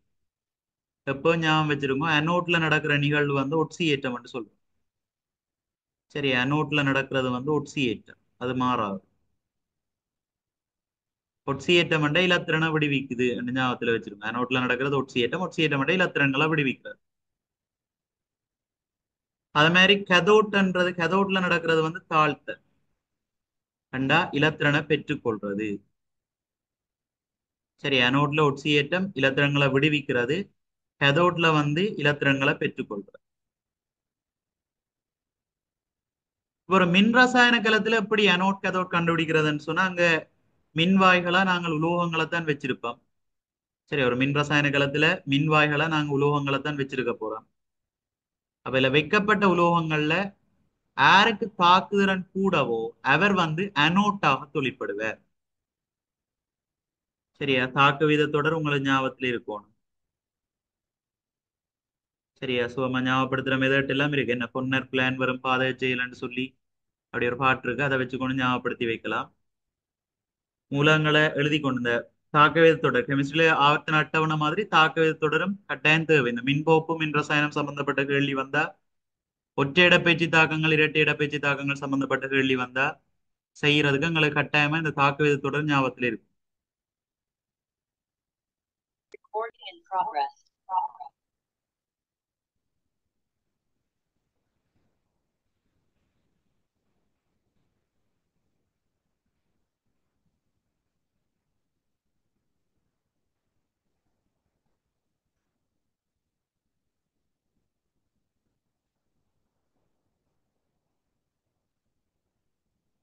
சரி இதுல பாருங்க ஒன்று செப்பு இருக்குது ஒன்று ஒரு பக்கம் நாகம் இருக்குது.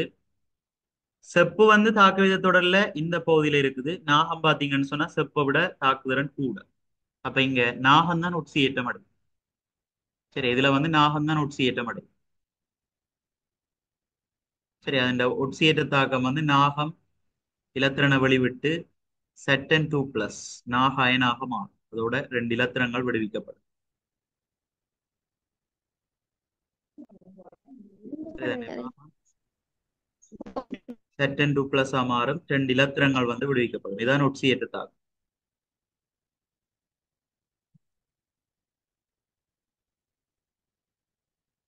அதே மாதிரி கரைசல்ல இருக்கக்கூடிய அயன்கள் என்று பார்க்கக்குள்ளங்க H2SO4 சொல்றபடியால கரைசல்ல வந்து எங்களுக்கு இருக்கிற அயன்கள் வந்து H+ இருக்கும், SO4 2- என்ற அயன் இருக்கும், நீரின் அயனாக்கம் காரணமா OH- இருக்கு. அப்ப இலத்திரன் வெளிவிடப்பட்டதுன்னு சொன்னா இலத்திரனை ஏற்கிறதுக்கு ஒரு ஆள் தேவை. இலத்திரன் வந்து ஒரு மறையேற்றம், மறையேற்றத்தை ஏற்கிறது வந்து நேரேற்றம் தான் ஏற்கும். இப்ப கரைசல் H+ தான் அந்த நேரேற்றத்தை ஏற்கக்கூடிய மாதிரி இருக்கு.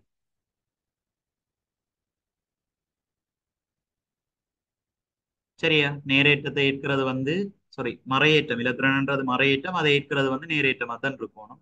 அப்ப H+ போய் ஏற்ப இல்ல இலத்திரன் வார வழியை பாத்தீங்கன்னு சொன்னா இந்த நாகத்துல இருந்து விடுவிக்கப்படுற வழியை இலத்திரன் நாகத்துல இருந்து செப்ப நோக்கி வரும். சரியா? நாகத்துல இருந்து செப்ப நோக்கி வரும். அப்ப கரைசல்ல இருக்கிற H+ அயன் வந்து நாகமின்வாய்க்கு அருகில போய், சரியா? கரைசல்ல இருக்கிற H+ அயன் வந்து நாகமின்வாய்க்கு அருகில போய் அங்க இலத்திரனை ஏற்று, சரியா? இலத்திரனை ஏற்று இது கரைசல் என்றபடியா AQ என்று குறிப்பீங்க, ஐதரசன் வாயுவாக வரும், H2 கேஸாக வரும். சரி எங்க 2 ஐதரசன் வந்திருக்கிறபடியா நாங்க H+க்கு முன்னாலேயும் 2 போடணும், 2+ வந்திருக்கிறபடியா இலத்திரனை சமப்படுத்த ஈக்கு முன்னாலேயும் 2 போடணும். சரி இது தாழ்த்தல் தான்.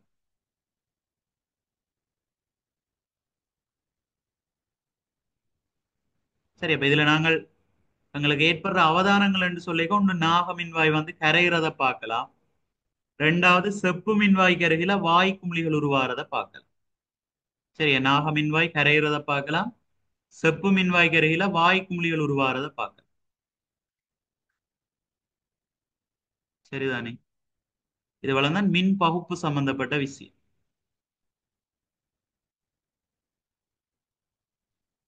சாரி மின் பகுப்பு இல்ல, மின் ரசாயனம் சம்பந்தப்பட்ட விஷயம். சரி என்ற கலத்துல நடக்கிற தாக்கங்கள், அனோட் தாக்கம் எது, கதோட் தாக்கம் எது, தாழ்த்தல் எது, ஒட்சியேற்றம் எதுன்னு செப்புல பார்த்து என்ன நடக்கும்? சொல்லுங்க என்னது. செப்புல என்ன செப்புல என்ன நடக்கும்? கரையுமா? செப்புல செப்புல வாய்க்குள்ள செப்பில தான் ஐதரசன் வாயு குமிழிகள் வெளிவரும். Okay sir. சரியா? சொல்றத வடிவா கவனிங்க பிள்ளைகள், இதான் கடைசி கட்டம். சரியா? சொல்ற விஷயங்களை வடிவா கிரகிச்சு கொண்டிருக்கும். அது மாதிரி இதுல இன்னும் 2 விஷயங்கள் இருக்கு பிள்ளைகள். இலத்திரண்ட பாய்ச்சல் பாருங்க, நாகத்திலிருந்து செப்ப நோக்கி இலத்திரன் பாயுது. ஆகவே மின்னோட்டம் எங்க இருந்து எங்க பாயும் என்று சொன்னா எப்போ மின்னோட்டம்ன்றது இலத்திரன் பாய்ச்சலுக்கு எதிராகத்தான் இருக்கு. அப்ப இங்க செப்பில இருந்து நாகத்தை நோக்கித்தான் மின்னோட்டம் பாயும். சரியா? செப்பில இருந்து நாகத்தை நோக்கித்தான் மின்னோட்டம் பாயும். இப்ப இந்த இடத்துல செப்பு வந்து ஒரு நேர் மின்வாயாகவும் நாகம் வந்து ஒரு மறை மின்வாயாகவும் தொழிற்படும். சரிதானே? இவ்வளவு கிளியரா பிள்ளைகள்? மின் ரசாயன களம்ன்றதுல இவ்வளவு விஷயம் கிளியரா?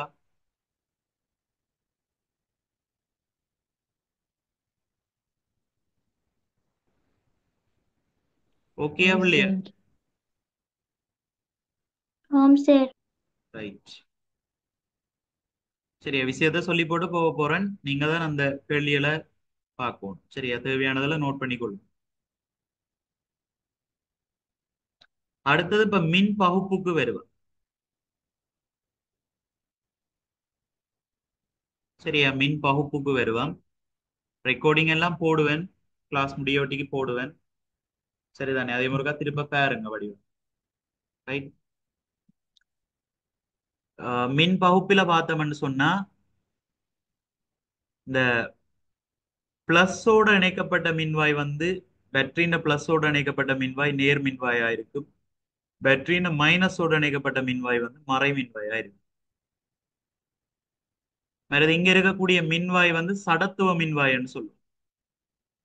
சரியா? சடத்துவ மின்வாய். சடத்துவ மின்வாய்ன்னு சொன்னா மின்னோட்டத்தை கடத்தோணும், அதே நேரம் அங்க இருக்கக்கூடிய மின்பவர்களோட தாக்கம் அடையாததாகவும் இருக்க வேண்டும். அதான் நாங்க இங்க காபனை பெரும்பாலும் பயன்படுத்துறோம்.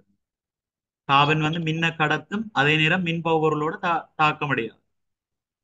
காபனுக்கு பதிலாக கேரியம், காபன் ஒரு பிரதிருப்பம் என்ன கேரியம் இல்லாட்டி பிளாட்டினம் அதுகளையும் பயன்படுத்தி கொள்ளலாம். மின்ன கடத்தோனும் சேர்வையோட தாக்கம் அடையக்கூடும். இங்க அப்படி அனோட் கதோட் தீர்மானிப்போம்னு சொன்னா மின் ரசாயன கலங்களை உலோகங்களை வச்சு அந்த தாக்குதிறனை வச்சு தீர்மானிச்சாங்க. இங்க வந்து கரைசல்ல இருக்கக்கூடிய அயன்கள்ல முதல் கவனம் செலுத்துவோம். சரியா? வேற கலரால காட்டுறேன். இப்ப கரைசல்ல இருக்கிற அயன்கள் செப்பு சல்பேட் கரைசல் இருக்க போது கரைசல் அதுக்குள்ள நீரும் இருக்கும். அப்ப கரைசல்ல இருக்கிற அயன்கள் வந்து Cl2+ அயன் இருக்கும், SO4 2- அயன் இருக்கும், நீரின் அயனாக்கம் காரணமா உருவாகிற H+ அயன் இருக்கும், அதோட OH- அயன் இருக்கும்.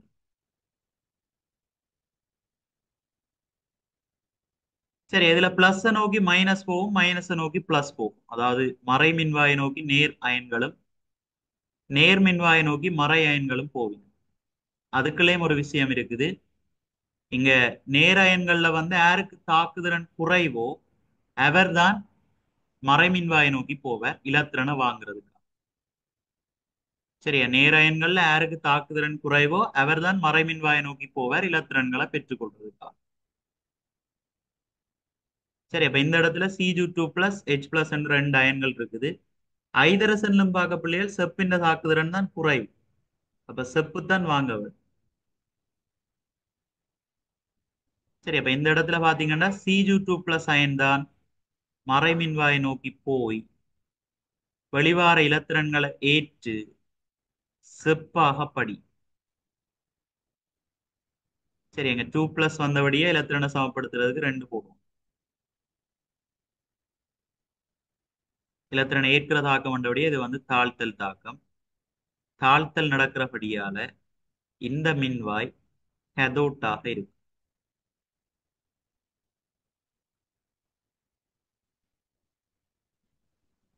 அது மாதிரி அங்கால நேர் மின்வாயை நோக்கி போறார்கள் மறையன் தான் போவினம். அதுல வந்து எங்க அணுக்கள் எண்ணிக்கை குறைவா இருக்குதோ அதுதான் போகும்ன்றது ஞாபகத்துல வச்சிருக்கோம். இங்க SO4 2- இருக்கு, OH- இருக்கு. SO4 2- ஒப்படைக்குள்ள OH- தான் அணுக்கள் எண்ணிக்கை குறைவா இருக்குது. அப்போ OH- தான் பிளஸ் நோக்கி போகும். சரியா? OH- ஹைட்ரோக்சைட் அயன் நேர்மின்வாயை நோக்கி போய் இலத்திரனை வெளிவிட்டு நீராகவும் ஒட்சிசனாகவும் ஒட்சியேற்றம் அடையும். சரியா? தாக்கத்தை சமப்படுத்துறதுக்கு OH- முன்னால 4 போட வேணும், நீருக்கு முன்னால 2. அது மாதிரி இலத்திரனை சமப்படுத்துறதுக்கு 4- வந்தபடியே அதை சமப்படுத்துறதுக்கு இங்க 4 போடும். சரி, இதை ஒட்சியேற்ற தாக்கம் ஒட்சியேற்றம் நடக்கிறபடியே இங்க பிளஸ் அனோட்டா தொழில்.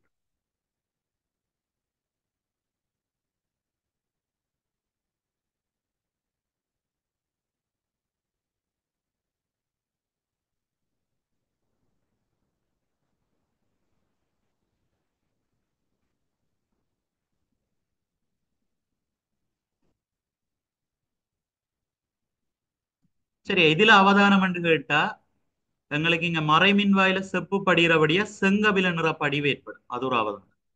சரியா? மறைமின்வாயில செங்கவில நிற படிவு ஏற்படும்.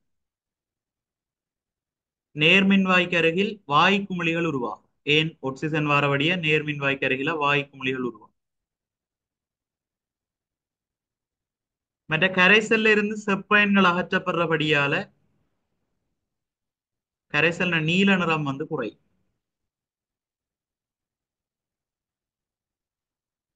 சரி, இதை பயன்படுத்திதான் மின் முலாமிடலை வந்து நாங்க மேற்கொள்ளும்.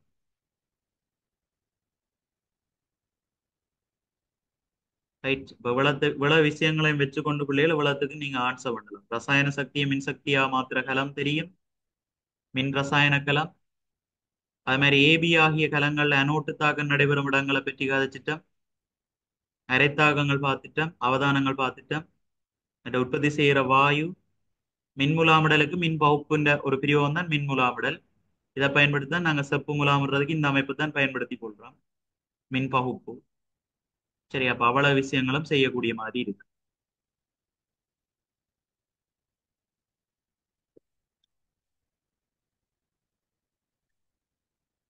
இப்ப இங்க வந்து ஒரு கேள்வியை பார்ப்போம்.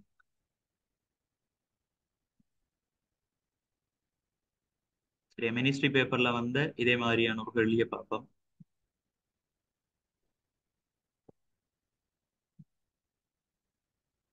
சரி, அந்த சி பாட்டை பாருங்க பிள்ளைகள். ஆய்வுகூட செயற்பாடு ஒன்றின் போது மாணவர் ஒருவர் தயாரித்த 2 ஒழுங்கமைப்புகளின் பெயரிடப்பட்ட உருவப்படம் கீழே தரப்பட்டுள்ளது. இதுல முதலாவது அமைப்பு பாத்தீங்கன்னா ஐதான சல்பூரிக் அமிலம் இருக்குது, 2 பென்சிட் கூறுகள் வைக்கப்பட்டிருக்குது. ஒரு போத்தல் மூடிக்குள்ள பென்சிட் கூறுகள் 2 வைக்கப்பட்டு ஒரு பேட்டரி ஒன்று இணைக்கப்பட்டிருக்கு.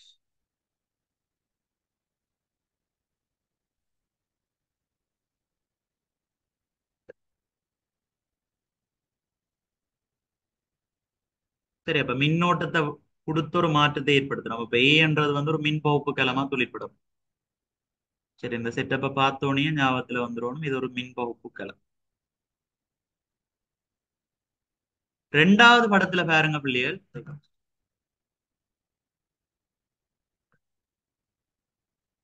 ஓகே, 2வது படத்துல பாருங்க, ஒரு பக்கம் செப்பு கம்பி வச்சிருக்கிறோம், இன்னொரு பக்கம் இரும்பு கம்பி வச்சிருக்கிறோம். அங்கேயும் ஐதான சல்பூரிக் அமிலம் தான் இருக்குது. மேல ஒரு மோட்டார் ஒன்றை தொடுத்திருக்கு. அப்ப இங்க வார சக்தியை பயன்படுத்தி மோட்டாரை இயக்க போறோம். அப்ப இது வந்து ஒரு பேட்டரி மாதிரி தொழிற்பட போகுது. எனவே இது வந்து ஒரு மின் ரசாயன கலம்.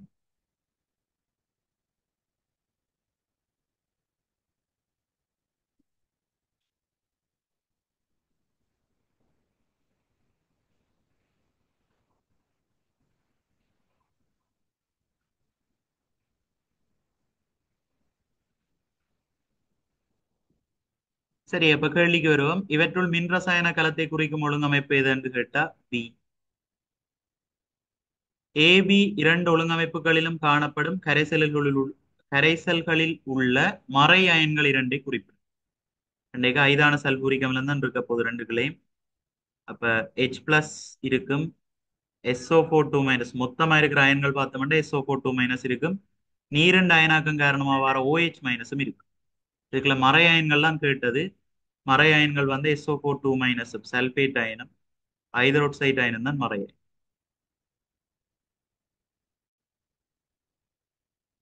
அடுத்த இவ்விர ஒழுங்கமைப்புகளும் தொழிற்படும் போது பெறக்கூடிய பொது அவதானிப்பு கேட்டு.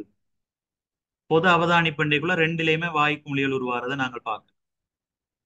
சரியா, முதலாவதுல பாத்தீங்கன்னு சொன்னா ஒரு பக்கம் பேட்டரியின் பிளஸ், இது மைனஸ். அப்ப பிளஸ் நோக்கி OH- போய் இந்த இடத்துல ஒக்சிஜன் வாரபடியா நேர்மின் வாய்க்கு அருகில இங்க ஒற்று வாயு குமிழிகள் உருவாறதை பார்க்கலாம்.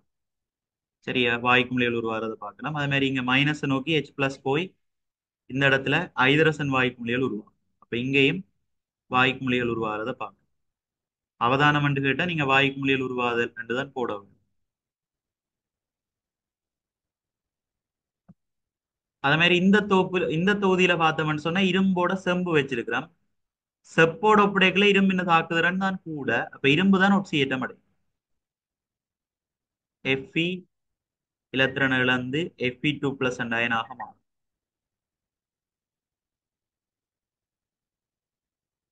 சரி, அது மாதிரி கரைசல் இருக்கக்கூடிய H+ அயன் வந்து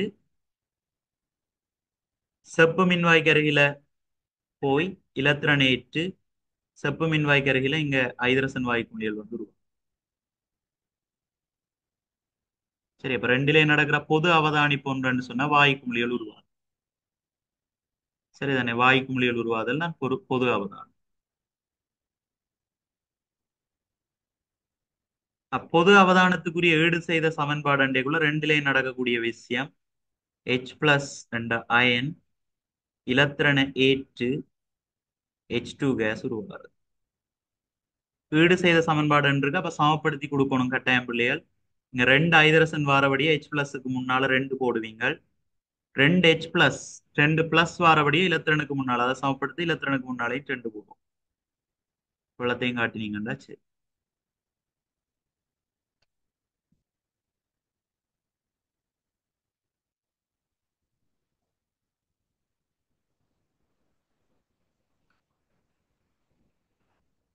சரி, எவ்வளவுதான் மின் பகுப்பு சம்பந்தப்பட்ட விஷயம். மின் பகுப்பு மின் ரசாயன களம் சேர்ந்து பார்த்துருக்குறோம்.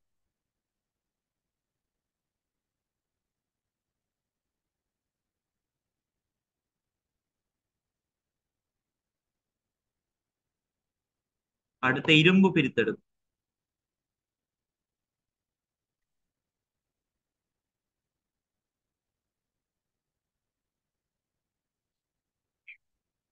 இரும்பு பிரித்தெடுப்பு பிள்ளைகள் அதை பற்றின பொது விஷயங்களை பார்த்துட்டு வருவோம் கேள்விகளை.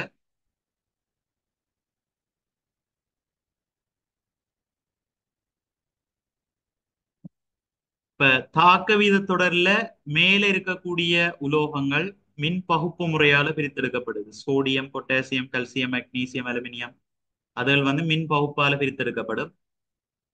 ஆகலம் கீழே இருக்கிற ஆக்கள் பொன், வெள்ளி, பிளாட்டினம் அதுகள் பௌதிக ரீதியான வேறாக்களால வேறாக்கப்படும். நடுவுக்குள்ள இருக்கிற ஆக்களை நாங்க தாழ்த்தல் முறை மூலமா பிரித்தெடுப்போம். தாக்க வீத தொடர்ல இரும்பும் நடுவுக்குள்ள வாரபடியா தாழ்த்தல் முறை மூலமா பிரித்தெடுக்கப்படுற ஒரு உலோகமாக காணப்படுது.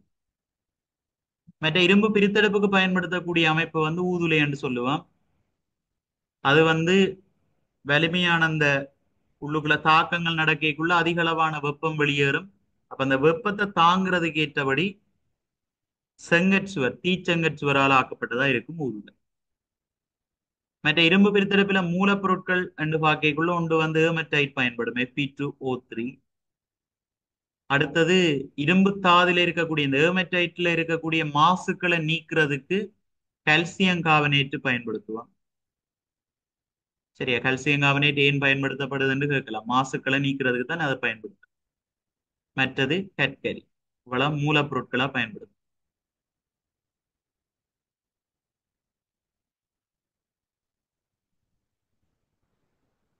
சரி, இதுல முதலாவது பாருங்க, ஊதுலையில் கற்கரியில் உண்டாகிற ரசாயன மாற்றம் எவ்வகையான ரசாயன தாக்கம் என்றுதான் கேட்டிருக்கு. கற்கரி சூடான வளியோட தாக்கம் அடைஞ்சு கார்பனீர் ஆக்சைடு என்ற வாயு உருவாகும். இந்த தாக்கம் ஒரு செயற்கை தாக்கம். 2 மூலங்கள் சேர்ந்து ஒரு சேர்வை ஒன்று உருவாகுது. ஆகவே இது ரசாயன செயற்கை தாக்கமாக இருக்கு. சரியா, ரசாயன செயற்கை தாக்கம்.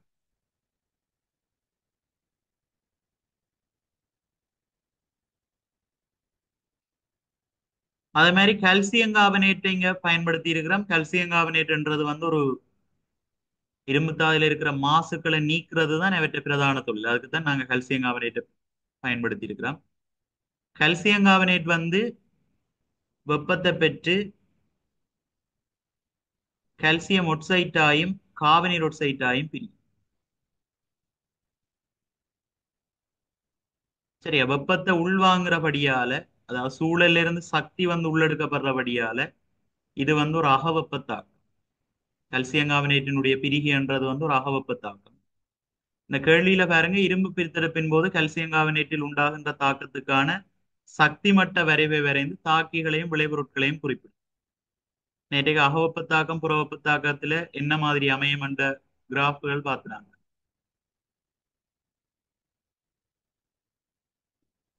சரி, இதுல பிள்ளைகள்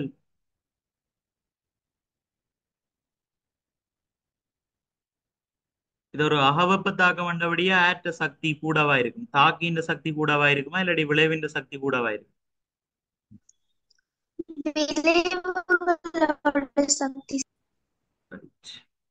விளைவுகின்ற சக்தி கூடவா இருக்கும். சரி, உங்களை ஒரு வரைவு வரைய சொன்னபடியால நீங்கள் இந்த மாதிரி வரைவு கீறி பக்கத்துல அந்த சக்தி என்றதும் குறிச்சு காட்டும். சக்தி கிலோஜூல் மூல் -1 அல்லது கிலோஜூல் பெர் மூல் என்ற அலகையும் போட்டு வைக்கணும். இது ஒரு அகவெப்பத்தாக்கம் வந்தபடியா விளைவின்ற சக்தி தான் கூட. அப்ப விளைவாங்கி உருவாகிறத சக்தி மட்டத்தின் மேற்பகுதியில வரும். Calcium oxide plus carbonate oxide தாக்கி அடிப்பகுதியில வரும். அது கால்சியம் கார்பனேட் மட்டும்.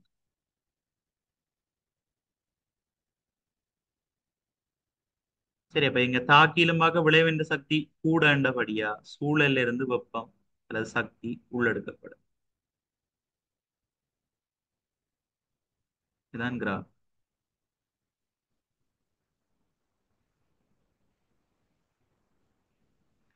மற்ற இங்க வார கால்சியம் ஆக்சைடு பிள்ளைகள் இரும்பு தாதுல மாசுக்களா இருக்கிற Fe2O3ல மாசுக்களா இந்த சிலிக்காவும் அலுமினாவும் இருக்கு. சரி, SiO2 சிலிக்கான்னு சொல்லுவோம், Al2O3 அலுமினான்னு சொல்லுவோம். இதை வந்து நீக்கிறதுக்கு தான் அந்த கால்சியம் ஆக்சைடு பயன்படுது. சரியா, கால்சியம் ஆக்சைடு சிலிக்கன் நீரோட்சைட்டோட சேர்ந்து கால்சியம் சிலிக்கேட்டா மாறும், CaSiO3. அது மாதிரி அலுமினாவோட சேர்ந்து கால்சியம் அலுமினேட்டா மாறும், CaAl2O4. இது ரெண்டையும் தான் நாங்க உலோக கழிவுப்பொருள்னு சொல்லுவோம், ஸ்லக்.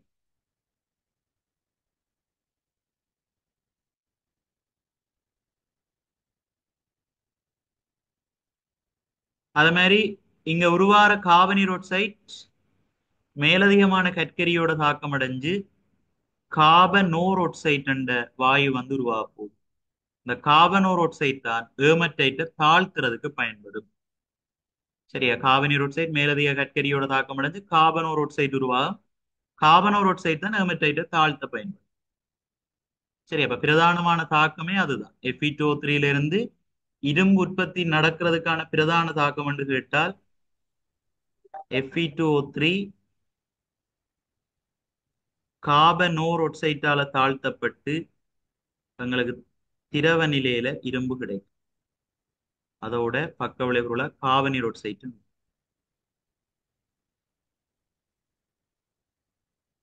சரி, அதுல தாக்கத்தை சமப்படுத்த CO முன்னால 3 போடுவான், இரும்புக்கு 2 போட்ட வேண்டாம். சரி, அது மாதிரி CO2க்கு முன்னாலே 3. தான் சமன் செய்த சமன்பாடு.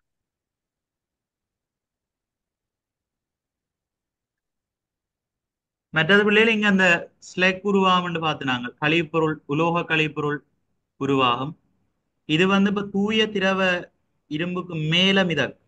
சரி, இரும்பு பிரித்தெடுப்பு முடிய விட்டிக்கு அந்த தூய திரவ இரும்பு வந்து அடர்த்தி கூடண்டபடியா கீழே போய் இருக்கும்.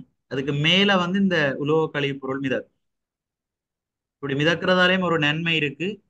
திரவ இரும்புக்கு மேல உலோக கழிப்பொருள் மிதக்கிறபடியா வழியில இருக்கிற ஆக்சிஜனோட திருப்ப இந்த திரவ இரும்பு வந்து தாக்கத்துக்கு உட்படாது. கண்டபடியா திருப்பங்களுக்கு தாக்கத்துக்கு உட்பட்ட Fe2O3 உருவாகிறது தவிர்க்கப்படும். சரி, உலோக கழிப்பொருட்கள் இரும்பின் மீது மிதப்பதால் கிடைக்கும் அனுகூலம் என்று கேள்வி வரலாம்.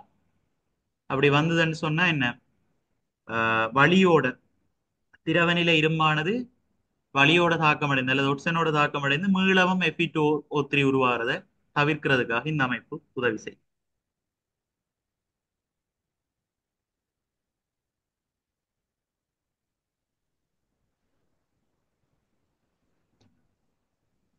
சரி, மற்றது 4வது பாருங்க, இந்த Fe2O3யோட சம்பந்தப்பட்ட கணித்தல் கேள்வி இருக்குது, அதையும் ஒருக்கா பார்ப்போம். 1600 கிராம் தூய Fe2O3லிருந்து பெற்றுக்கொள்ள முடியுமான தூய இரும்பின் திணிவை கணிக்கணும். இப்படியான கேள்வி செய்யணும்னு சொன்னா அந்த சமன் செய்த தாக்கம் எங்களுக்கு முக்கியம். சமப்படுத்தின தாக்கத்தை வச்சுக்கொண்டு தான் நாங்க கேள்வி செய்யலாம். இந்த சமப்படுத்தின தாக்கத்துல பாத்தீங்கன்னு சொன்னா ஒரு மூல் Fe2O3 தாக்கம் அடைகிறதன் மூலமா எங்களுக்கு உருவாகிற இரும்பின் மூல் அளவு வந்து 2 மூல். சரி, ஒரு மூல் Fe2O3 தாக்கம் அடைஞ்சதுன்னு சொன்னா 2 மூல் இரும்பு வந்து உருவாகுது. இப்ப எங்களுக்கு தாக்கமடைகிற Fe2O3 திணிவு தந்திருக்கிறோம் 1600 கிராம். அப்ப அதை வச்சுக்கொண்டு முதலாவது மூலை கண்டுபிடிக்கும். சரியா, மூல் வந்து திணிவுக்கு பதிலா 1600 கிராம்.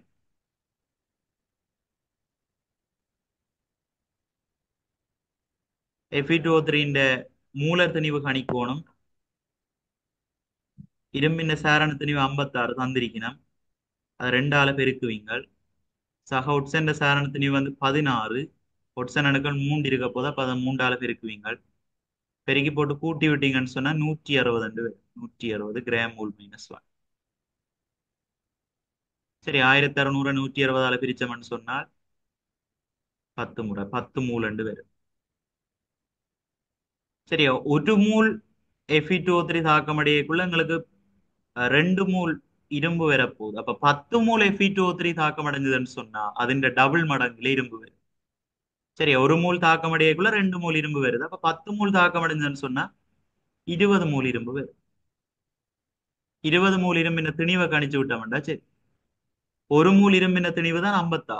அப்ப 20 மூல் இரும்பின திணிவு வந்து 20 தர 56, அதாவது 1120 கிலோ, 20 கிராம். 1120 கிராம்.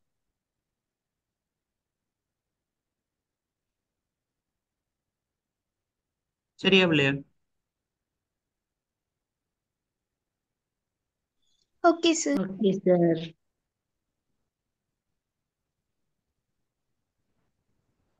சார் சொல்லுங்க.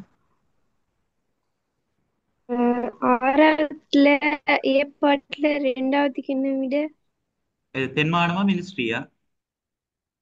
தென்மாநில 6வதுல 2வது. 6வதுல 2 A, B ஆகிய கலங்களில் அனோட்டு தாக்கம் நடைபெறும் இடங்களை பேரிடு. அனோட்டு தாக்கம் ஓகே நடைபெறும் இன்னும் இடங்கள்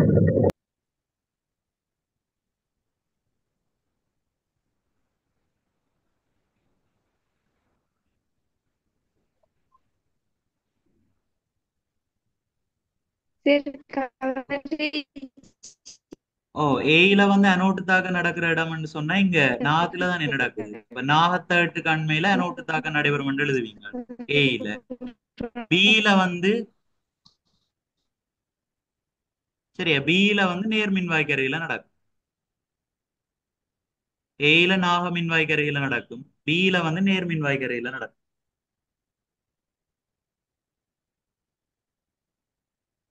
சரியா? வேற என்ன நடக்குற? ஏயில ஏர் உட்சியேற்றம் அடைவார். உட்சியேற்றம் அடைறதான் அனோட்டு தாக்கம் நடக்கும். நாகம் உட்சியேற்றம் அடைகிறபடியா நாகத்து கண்மையில நடக்கும். பியில வந்து உட்சியேற்ற தாக்கம் நடக்கிற இடம் வந்து நேர் மின்வாய். அங்கதான் மைனஸ் மறையேற்றம் போய் உட்சியேற்றப்பட போகுது. அப்ப அங்க வந்து நேர் மின்வாயில அனோட் தாக்கம் நடக்கும். Okay sir.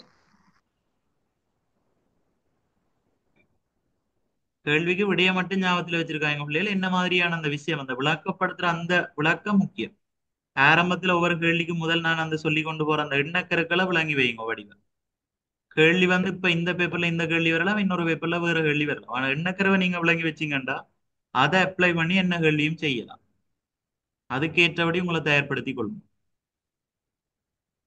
சரிதானே? கேள்விக்கு விடைய எழுதுறத மட்டும் பிரதானமா வச்சிருக்காங்க. சொல்ற அந்த எண்ணக்கருக்களை மைண்டுக்குள்ள ஏத்திக்கொள்ளும்.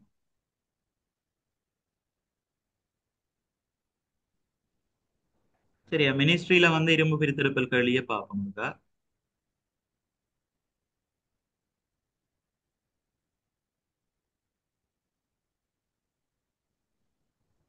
சரியா? ஏ எனப்படும் பகுதியில் உள்ளிடப்படும் கலவையின் சரி, ஏ எனப்படும் பகுதியில் உள்ளிடப்படும் கலவையின் ஒரு கூறு ஹெமடைட் ஆகும். ஏனைய கூறுகள் இரண்டையும் பேரிடுக. அது உங்களுக்கு தெரியும். கல்சியம் கார்பனேட்டும் கற்கரி. மற்ற பிஐ நிர்மாணிப்பதற்காக தீச்சங்கற்கள் பயன்படுத்தப்படுவதேன் உயர் வெப்பநிலையை தாங்கிறதுக்கா. சரி, அங்க தாக்கம் நடக்கைக்குள்ள பெருமளவான வெப்பம் வந்து வெளியேற்றப்படலாம். அந்த வெப்பத்தை தாங்கிறதுக்காக தான் தீச்சங்கச்சுவர்கள் பயன்படுத்தப்படுது. சரி, உயர் வெப்பநிலையை தாங்குவதற்காக என்று போட்டீங்கன்னா சரியாது.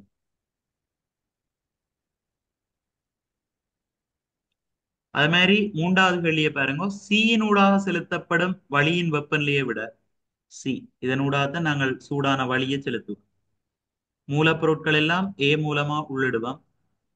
மூலப்பொருள் வளி வந்து கீழ்ப்பகுதியினூடா ஊதுலேன்னு கீழ்ப்பகுதியினூடாத்தான் சூடான வளியை செலுத்துவோம். சீனூடாக செலுத்தப்படும் வளியின் வெப்பநிலையை விட ஊதுலையின் அகவெப்பநிலை அதிகமாகும். இதற்கான காரணத்தை விளக்கு.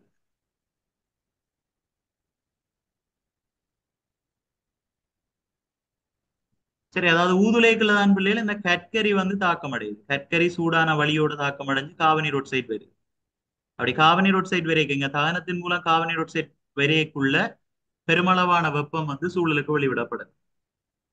அதாலதான் நாங்க செலுத்துற வெப்பத்திலும் பார்க்க ஊதுலையின் உள்புறத்துல வந்து அதிக வெப்பநிலை காணப்படுது. சரியா? கற்கரி வந்து ஒட்சியேற்ற கற்கரி ஒட்சனுடன் தானமடைந்து காபனீர் ஒட்சைடு உருவாகிறபடியால் அதிகளவான வெப்பம் வந்து உதுளைக்குள்ள வெளியேற்றப்படுது.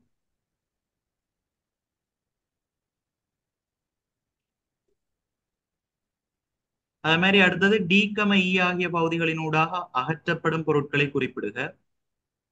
ஈக்குள்ள பாத்தீங்கன்னு சொன்னா அடர்த்தி கூடிய திரவ இரும்பு வெளியேறும்.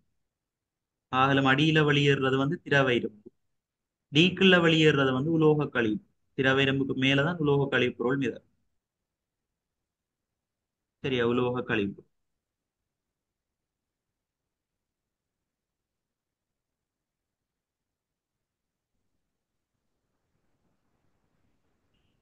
அடுத்த காபனீர் ஒட்சைடு தவிர்ந்த ஊதுல இருந்து வெளியேறும் கழிவு திருப்பி ஒரு வாயுக்கள். முறை சொல்லுங்களேன்.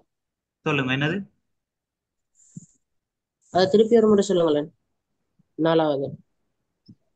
டிஇ ஆகிய பகுதிகளினால் அகற்றப்படும் பொருட்கள் என்றைக்குள்ள இப்ப அடியில போய் படிகிறது வந்து திரவ இரும்பு. திரவ இரும்புக்கு அடர்த்தி கூட, அடியில விடுவிக்கப்படுறது திரவ இரும்பா இருக்கும்.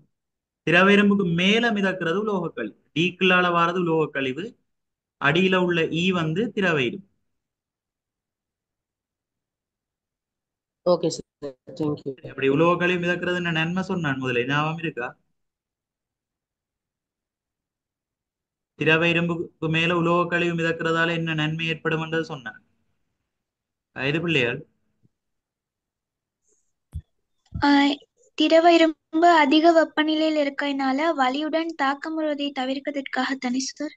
ஓ, அதை ஞாபகத்துல வச்சிருக்கோங்க. அப்படியும் கேள்விகள் வந்துருக்கு.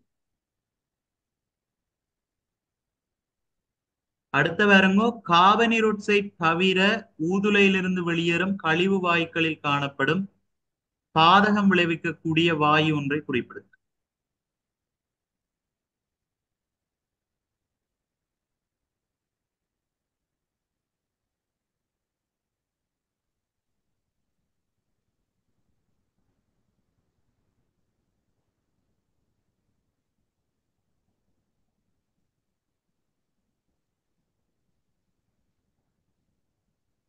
சரியா, காபனீர் ஒட்சைடு தவிர இங்க கந்தவீர் ஒட்சைட்டும் வெளியேறும்.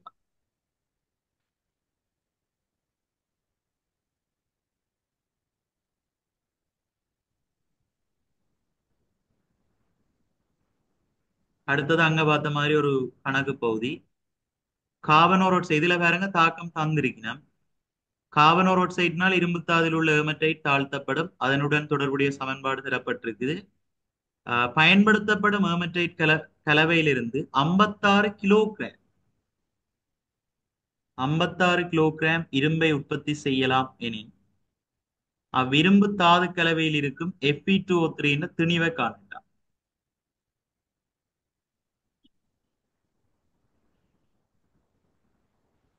சரி, அப்ப தாக்கத்தின்படி பார்த்த வேண்டா பிள்ளைகள், ஒரு மூல் Fe2O3 தாக்கம் அடையக்குள்ள எங்களுக்கு 2 மூல் இரும்பு வரும்.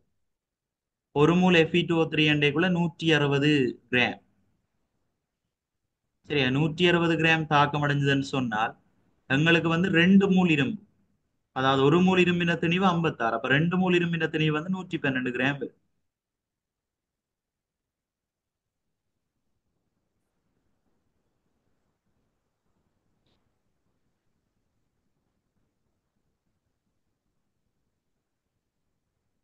இப்ப என்ன செய்யணும்னு சொன்னா 56 கிலோகிராம் இரும்பு உற்பத்தி செய்யப்படுதுன்னா எவ்வளவு Fe2O3 தாக்கம் அடைஞ்சிருக்கு என்றது கேள்வி. சரி, அப்ப 56 கிலோகிராம் இந்த மூல் அளவை கண்டம்னு சொன்னா என் சமன் திணிவுக்கு பதில் 56 கிலோகிராம், 56 தர 13 போடுறேன் கிராமா மாத்துறதுக்கு. ரைட், பாப்போம் இல்லையா? சரி, அப்ப திணிவு 56 தர 13. அது மாதிரி மூல திணிவு பாத்தீங்கன்னா இரும்பின் 56 சுருக்கினம்னா 13 வரும், அதாவது 1000 மூல். தாக்கத்தின்படி எங்களுக்கு ஒரு மூல் Fe2O3 தாக்கம் அடைஞ்சா 2 மூல் இரும்பு வந்து வரும். சரியா, தாக்கத்தின்படி ஒரு மூல் Fe2O3 தாக்கம் அடைஞ்சா 2 மூல் இரும்பு வரும். இப்ப இரும்பின் மூல் அளவு கண்டிருக்கிறோம் 1000 மூல். 1000 மூல் வெறோணும்னு சொன்னா தாக்கமடைகிற Fe2O3 மூல் வந்து அதன் அரைவாசியா இருந்திருக்கும். சரியா, 1க்கு 2 வருதுன்னு சொன்னா 1000க்கு வந்து அதன் அரைவாசி வரும். 2 மூல் இரும்பு உருவாகிறதுக்கு 1 மூல் தேவைப்படுது அந்த Fe2O3. 1000 மூல் இரும்பு உருவாகிறதுக்கு 500 மூல் தேவைப்படும். அப்ப 500 மூல் இரும்பிന്റെ Fe2O3 திணிவை கண்டவன்டா. சரி, Fe2O3 மூல திணிவு வந்து 160.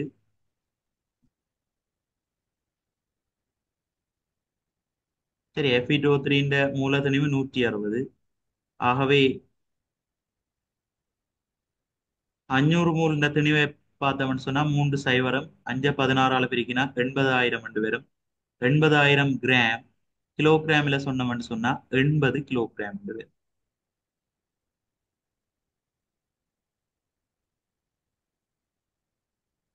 சரியா பிள்ளையா?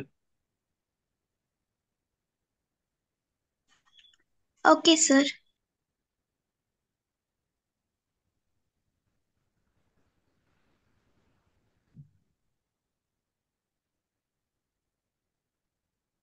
சார் சொல்லுங்க.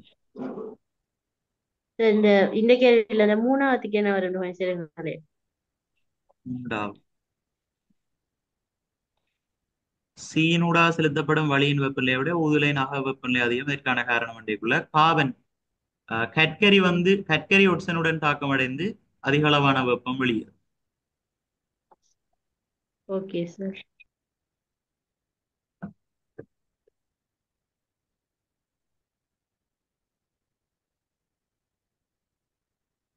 Right. அடுத்தது பிள்ளைகள் ஹைட்ரோ கார்பன் பார்க்கறதுக்கு முதல் நாங்கள் ஒரு லைட்டை பார்த்துட்டு வருவோம். சேத்திரானித ஒளியியல் வார கிளாஸ் மின்காந்த தூண்டல் மற்ற நாங்கள் அந்த விடுபட்ட பகுதி பார்ப்போம். அந்த மின் என்ன நியம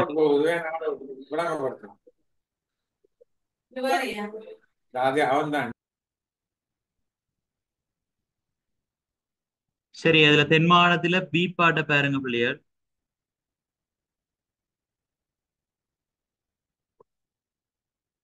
படத்தில் காட்டப்பட்டுள்ளவாறு குழிவாடி ஒன்றின் முன்னால் பொருள் ஒன்று வைக்கப்பட்டுள்ளது. இப்படத்தை விடைத்தாளில் பிரதி செய்து பிம்பம் உண்டாகின்ற விதத்தை கதிர்வரிப்புடம் மூலம் வரைந்து காட்டு. இல்ல பாத்தீங்கன்னு சொன்னா குவியத்துக்கும் வளைய மையத்துக்கும் இடையில பொருள் வைக்கப்பட்டிருக்கு.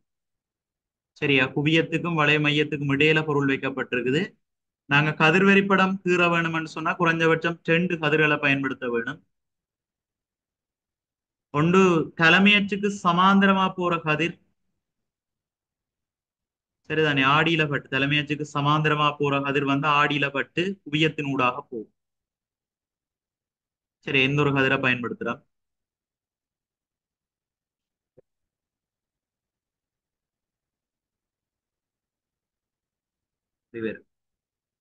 அது மாதிரி குவியத்தின் ஊடாக அனுப்பப்படுற ஒளிக்கதிர் வந்து ஆடியில பட்டு தலைமையச்சுக்கு சமாந்தரமாக தெரியும்.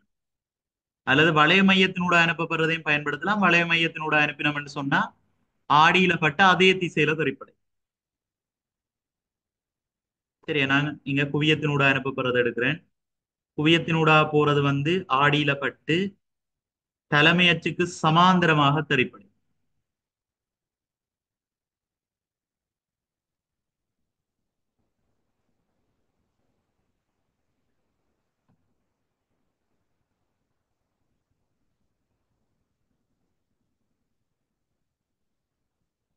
சரிதானே, என்ன தலைமை அச்சுக்கு சமாந்தரமா போறது ஆடியில பட்டு குவியத்தினூடாக தெரிப்படையும். அது மாதிரி குவியத்தினூடாக அனுப்பப்படுற ஒளிக்கதிர் ஆடியில பட்டு தலைமையச்சுக்கு சமாந்தரமாக தெரிப்படையும். இந்த 2 தெரிகதிர்களும் சந்திக்கிற புள்ளியில எனக்கு பிம்பம் வந்து உருவாகும். சரி, அம்புக்குறி இந்த தலைப்பகுதியில இருந்து ஒளிக்கதிர்கள் வாரபடியா இங்க தலைப்பகுதி இங்கேயும் தலைமை அச்சுல அதனுடைய பாதமும் இருக்கும். அப்ப எனக்கு கிராஃப் என்னென்று வரும்னு சொன்னா இந்த மாதிரி ஒரு தலைகீழான உருப்பெருத்த மெய்விம்பம். சரியா, தலைகீழான உருப்பெருத்த மெய்விம்பம்.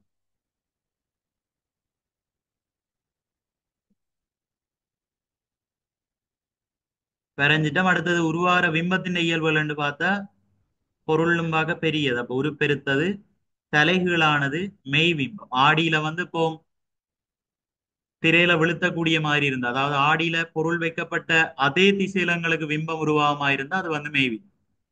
எதிர்பக்கத்துல பிம்பம் உருவாயிச்சுன்னு சொன்னா மாயவிம்பம்.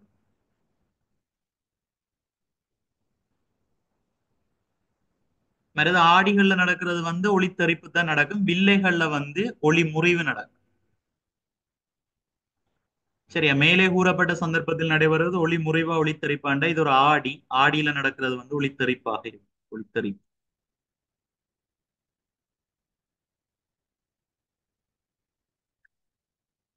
சரி, மற்றது கதிர்வரைபடம் மூலமா நாங்கள் பிம்பத்தின் அமைவை தீர்மானிக்கலாம்.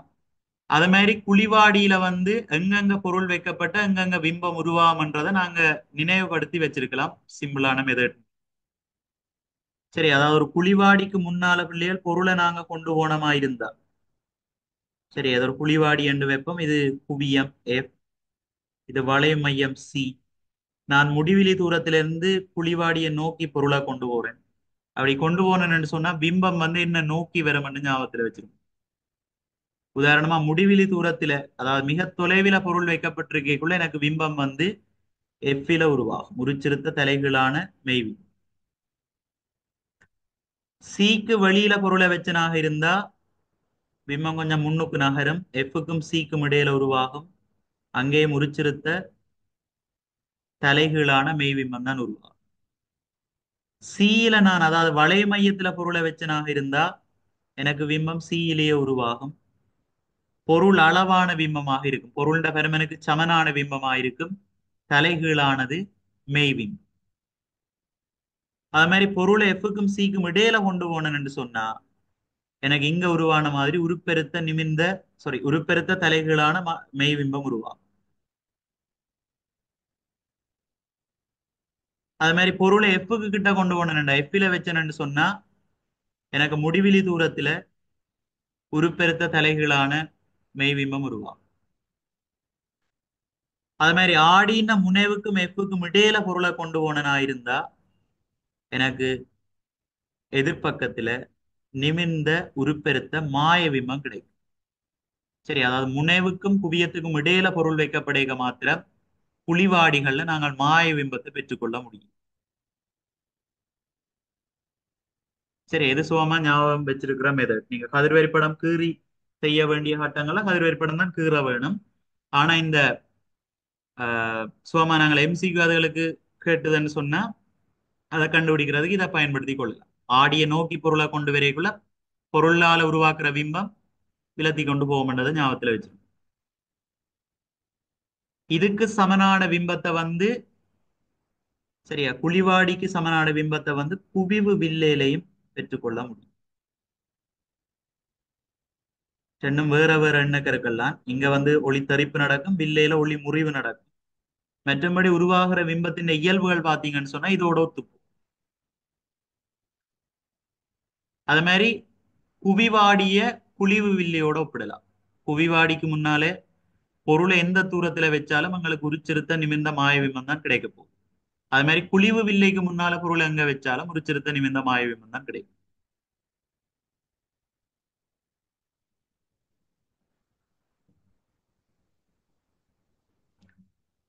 அடுத்த கேள்வியை பாருங்க. பொருளை மேலும் ஆடிக்கண்மையில் கொண்டு செல்லும் போது, அதாவது குவிய புள்ளியிலும் பார்க்க குறைந்த தூரத்துக்கு பிம்பத்தில் ஏற்படுகின்ற மாற்றம். சரியா, குவிய புள்ளிக்கு உள்ளுக்குள்ள நாங்கள் வச்சிட்டோம்னு சொன்னா, பீக்கும் எஃப்க்கும் இடையில வச்சிட்டோம்னு சொன்னா பிம்பத்தில் உருவாகிற மாற்றங்கள் நிமிர்ந்த பிம்பமாகும். உருப்பெருத்தது மாய பிம்பம். அதுக்கு முதல் உள்ள இடங்கள்ல எல்லாத்திலையும் பாத்தீங்கன்னா தலைகீழான மெய் பிம்பம் தான் பெற்றுக்கொண்டிருந்தோம். இப்ப வந்து நிமிர்ந்த மாய பிம்பத்தை பெறலாம். எஃப்க்குள்ள பொருளை வச்சோம்னு சொன்னா, குவியத்துக்கும் முனைவுக்கும் இடையில் பொருளை வச்சோம்னு சொன்னா ஒரு பெருத்த நிமிர்ந்த மாய பிம்பத்தை பெறலாம். சரி, இந்த ஒரு சந்தர்ப்பத்துல மட்டும்தான் நாங்கள் மாய பிம்பத்தை பெற்றுக்கொள்வோம்.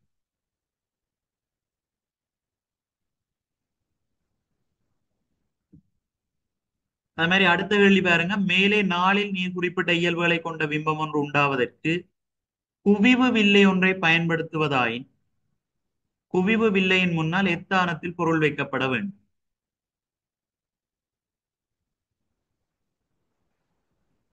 சரி, என்றாலும் இதே மாதிரி தான் குவியத்துக்கும் ஒளியியல் மையத்துக்கும் இடையில வைக்கணும்.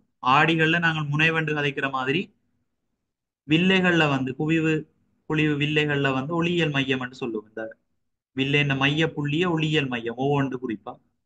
அதுக்கும் எஃப்க்கும் இடையில பொருளை நாங்கள் வெச்சமாக இருந்தா பொருள் இருக்கிற அதே பக்கத்துல உருப்பெருத்த நிமிர்ந்த மாய பிம்பம் கிடைக்கும்.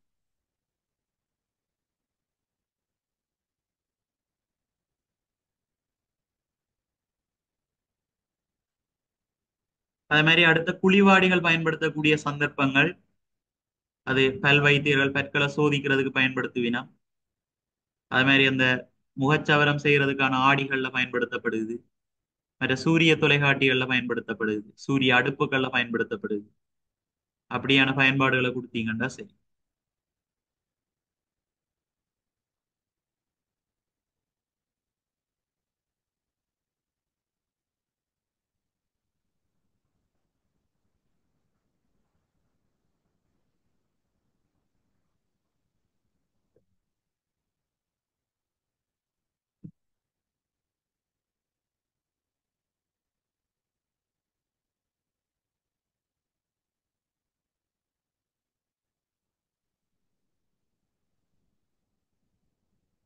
சரியா, மினிஸ்ட்ரியில குவிவு வில்லிய பயன்படுத்தின ஒரு கேள்வி வந்திருக்குது. இத பாருங்க. உருவில் 10 சென்டிமீட்டர் குவிய தூரமுடைய குவிவு வில்லி ஒன்றின் முன்னார் எஃப் வந்து 10 சென்டிமீட்டர். அங்க ஒரு குழிவாடியில வளைவு மையம் மாதிரி இங்க வில்லைகள்ல வந்து நாங்கள் 2F கதை குவிய தூரத்தை மாதிரி 2 மடங்கு. குவியம் 10 சென்டிமீட்டர் அந்த 2F வந்து 20 சென்டிமீட்டர் ஆயிருக்கும். அப்ப இங்க பொருள் வைக்கப்பட்ட இடம் வந்து 2F நாங்க இனம் காணலாம். ஒளிரும் மெழுகுதிரி வைக்கப்பட்டுள்ள விதம் காட்டப்பட்டுள்ளது. வில்லையின் மறுபக்கத்தில் திரை வைக்கப்பட்டுள்ளது. பாடியில எப்படி பொருள் வைக்கப்பட்ட அதே பக்கத்துல எங்களுக்கு உண்மை பிம்பம் உருவாகுமோ அதே மாதிரி வில்லைகளை பொறுத்த வரைக்கும் ஒளி முறிவு நடக்கிறதால பொருள் வைக்கப்பட்ட பக்கத்துக்கு எதிர்பக்கத்துல தான் உண்மை பிம்பத்தை பெறலாம். பொருள் வைக்கப்பட்ட அதே பக்கத்துல மாய பிம்பம் தான் கிடைக்கும். சரி, அப்ப நாங்க உண்மை பிம்பத்தை பெற்றுக்கொள்றதுக்கு வில்லைகளை பொறுத்த வரைக்கும் பொருள் வைக்கப்பட்ட பக்கத்துக்கு எதிர்பக்கத்துல தான் திரிய வைப்பான். ஆடிகள்ல மாறி பொருள் வைக்கப்பட்ட அதே பக்கத்துல திரிய வைப்பான். முதலாவது கேள்வி பாருங்க. மெழுகுதிரி சுவாலையின் பிம்பம் தோன்றும் விதத்தை காட்டுவதற்கு நியம கதிர்வரி படத்தை வரைக. இது நாங்கள் பெறமட்டா புள்ளிகளை குறிக்கணும். இது 20 சென்டிமீட்டர். இதுக்கு நடுவுக்குள்ள எங்களுக்கு எஃப் வந்து அமைய போகுது 10 சென்டிமீட்டர். மற்றொரு வில்லி என்றபடியா 2 பக்கத்தினூடாக ஒளி வந்து ஊடு செல்லும். என்றபடியா 2 பக்கமும் நாங்கள் F2F குறிப்போம். சரி, இது F எங்கால 2F.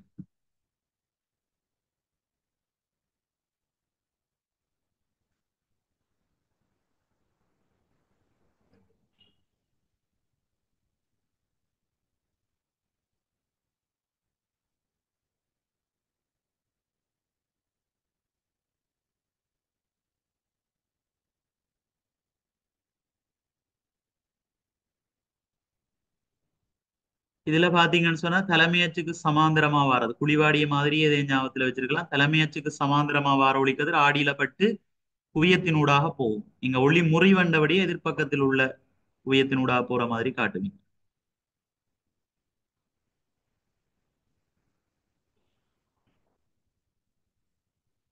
அது மாதிரி இன்னொரு கதிர் எடுக்கலாம். இந்த ஒளியியல் மையத்தினூடாக அனுப்பப்படுற ஒளிக்கதிர். சரி, இதுல பாருங்க. இதுல இந்த பகுதியத்தை நாங்கள் ஒளியியல் மையம் என்று சொல்லுவோம். ஒரு வில்லையில ஒளியியல் மையத்தினூடாக நாங்கள் ஒளிக்கதிர் அனுப்பினமா இருந்தா அது முறியாம அப்படியே நேரா போகும்.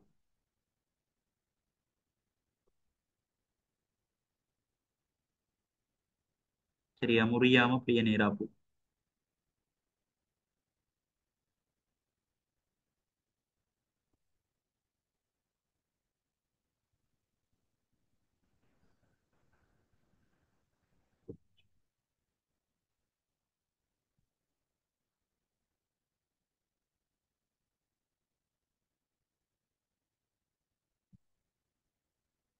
சரியா, தலைமையச்சுக்கு சமாந்தரமா போறவர் குவியத்தினூடாக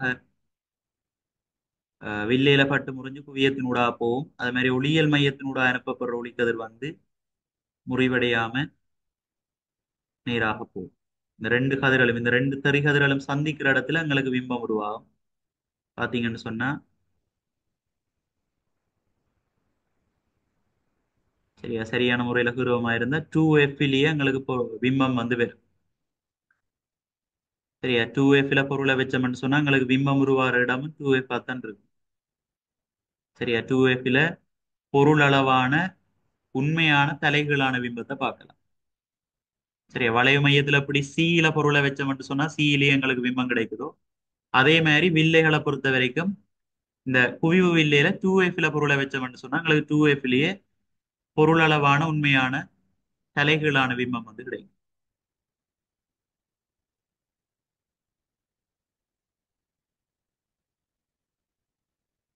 சரியா பிம்ப இயல்புகள் சொல்லி கொண்டு பொருள் அளவான பிம்பம் மற்ற தலைகீழானது மெய் பிம்பம்.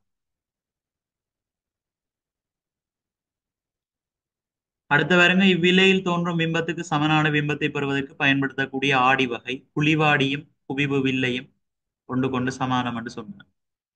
சரியா குழிவாடியில தோன்ற பிம்பங்கள் மாதிரி தான் குவிவு வில்லையிலையும் வரும். அது மாதிரி குவிவாடியும் குழிவு வில்லையும் கொண்டு கொண்டு சமனா பிம்பங்களை தோற்றுவி.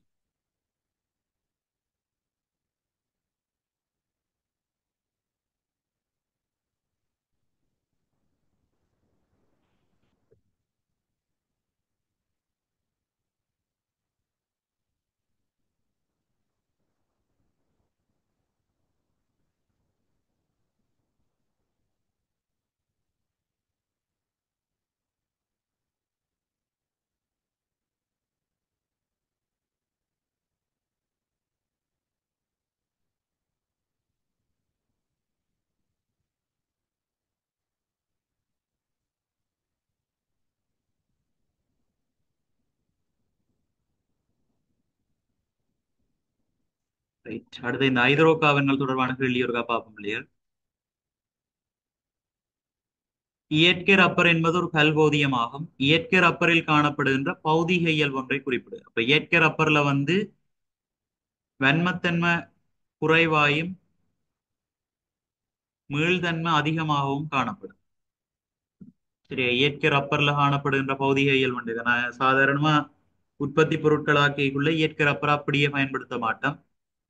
அதனுடைய வலிமையை அதிகரிக்கிறதுக்காக அந்த கந்தத்தோட சேர்த்து வெப்பமேற்றி வல்கனைஸ் படுத்தப்பட்ட ரப்பரை தான் பயன்படுத்தும். சரியா இயற்கை ரப்பர்ல காணப்படுகின்ற இயல்பு சொல்லிக்க அது வந்து ஒன்று வலிமை குறைவாக காணப்படும். அடுத்த வந்து மீள்தன்மை அதிகமாக இருக்கும். சரியா வலிமை குறைவு மீள்தன்மை அதிகம். ரப்பராக்கப்பட்டுள்ள ஒரு பௌதியம் என்று சொன்னா ஐசோப்ரின். ஐசோப்ரின் தான் ரப்பர் ஆக்கி இருக்கிற ஒரு பௌதியம். அதனுடைய கட்டமைப்பு பாத்தீங்கன்னா 4 காபன்கள் வரும். 2 பக்கம் டபுள் போன். இந்த இடத்துல 2 ஐதரசன், CH3, இங்க ஒரு ஐதரசன், அது மாதிரி இங்கேயும் 2 ஐதரசன். அதான் ஐசோப்ரின் கட்டமைப்பு. அதனுடைய பெயர் வந்து ஐசோப்ரின் சொல்லுவோம். இயற்கை ரப்பரை கந்தகத்துடன் சேர்த்து வெப்பமேற்றி வேறுபட்ட இயல்புடைய ரப்பர் உற்பத்தி செய்யப்படும். அதாவது கந்தகத்தோட சேர்த்து வெப்பமேற்றதை வல்கனைஸ் படுத்தலன்னு சொல்றான். வல்கனைஸ் படுத்தைக்குள்ள அதனுடைய மீள்தன்மை வந்து குறைக்கப்பட்டு வன்மத்தன்மை அதிகரிக்கும். வல்கனைஸ் படுத்துதலால என்ன நன்மை என்று கேட்டா மீள்தன்மை குறையும், வன்மத்தன்மை அதிகரிக்கும். சரியா மீள்தன்மை குறைஞ்சு வன்மத்தன்மை அதிகரிக்கும்.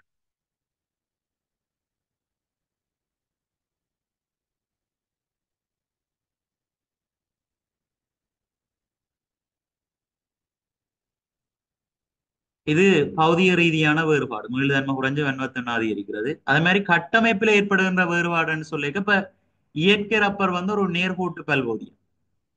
சரி இயற்கை ரப்பர்ன்றது ஒரு நேர்கோட்டு பல்போதியம். கந்தகம் சேர்த்து வெப்பமேற்றைக்குள்ள அங்க கந்தகத்தை கொண்ட குறுக்கிணைப்புகள் வந்து ஏற்படுத்தப்படுது. சரி அப்ப கட்டமைப்பில் ஏற்படுகின்ற வேறுபாடுன்னு சொல்லிக்க குறுக்கிணைப்பு கொண்ட பல்போதியம் உருவாகும். இயற்கை ரப்பர் நேர்கோட்டு பல்போதியம், வல்கனைசுப்படுத்தப்பட்ட ரப்பர் வந்து குறுக்கிணைப்புகளை கொண்ட பல்போதியமாக காணப்படும். அதான் வேறுபாடு. சரியா குறுக்கிணைப்புகளை கொண்ட பல்போதியம் உருவாகும்.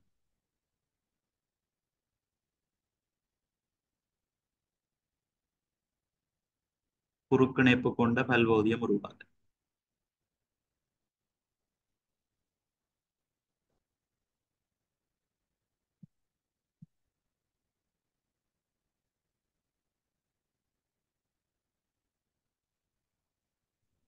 அடுத்த பாருங்க, வல்கனைசுப்படுத்தப்பட்ட ரப்பரை வளியில் எரிக்கும் போது வெளியேறுகின்ற ஒரு வாயு அமிலமலை உண்டாவதில் பங்களிப்பு செய்யும். அவ்வாயுவை பேரிடும்.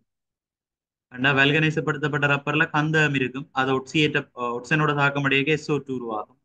SO2 அமிலமலை காரணமான ஒரு வாயு.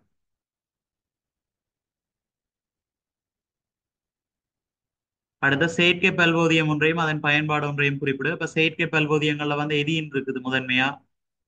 சரியா, 2 கார்பனோட 4 ஹைட்ரஜன்கள் வந்து எதீன் என்று சொல்லுவோம். எதீன் பல்வோதியம் தான் பொலித்தீன் என்று சொல்றது. அது மாதிரி 4 ஹைட்ரஜன்ல ஒரு ஹைட்ரஜனுக்கு பதிலாக குளோரின் பிரதியிடப்பட்டா அதை நாங்க குளோரோ எதீன் என்று சொல்லுவோம். அது உருவாக்குற பல்வோதியம் வந்து PVC, பொலிவைனல் குளோரைட் என்று சொல்றது. 4 ஹைட்ரஜனுக்கும் பதிலாக 4 குளோரின்கள் பிரதியிடப்படுமாக இருந்தா அதை நாட் குளோரோ எதீன் என்று சொல்லுவோம்.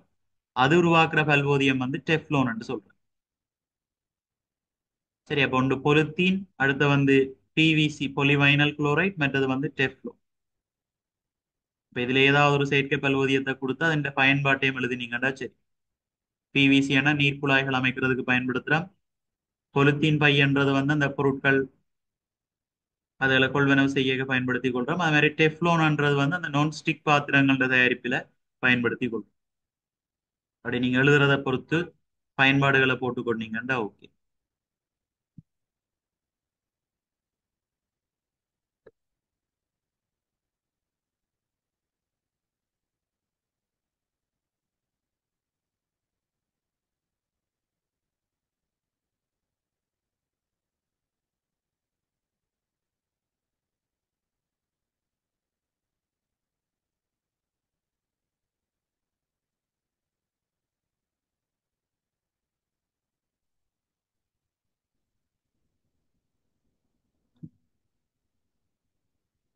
இல்ல இந்த கேள்வியை பாருங்க பிள்ளைகள், பி பார்ட் கேள்வியை பாருங்க. மினிஸ்ட்ரியில இது ஒரு ஹைட்ரோகார்பனோட சம்பந்தப்பட்ட கேள்விதான். சமையல் எரிவாயு உருளைகளில் காணப்படும் திரவ பெட்ரோலிய வாயு LP கேஸ் ஆனது ஒரு நிறமற்ற மணமற்ற ஹைட்ரோகார்பன்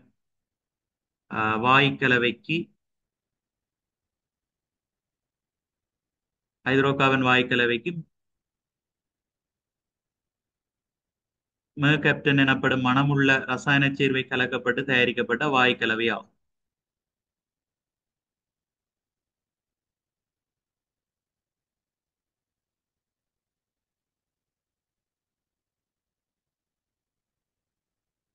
சரி, அதுல முதலாவது கேள்வி, புரோப்பேன் வாயு LP வாயு கலவையின் ஒரு கூறாகும்.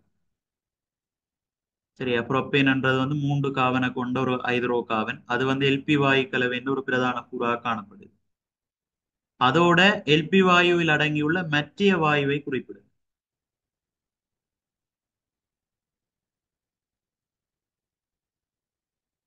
சரியா, புரோப்பேனோட பாத்தீங்கன்னு சொன்னா புரோப்பேன் 3 கார்பனை கொண்டது. அதோட பியூட்டேன் என்ற 4 கார்பன் கொண்ட வாயுவும் வந்து இருக்கு.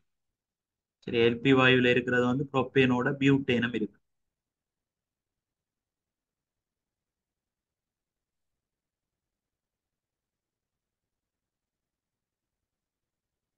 அடுத்த புரோப்பேன் வாயுவின் கட்டமைப்பு சூத்திரத்தை வரைக.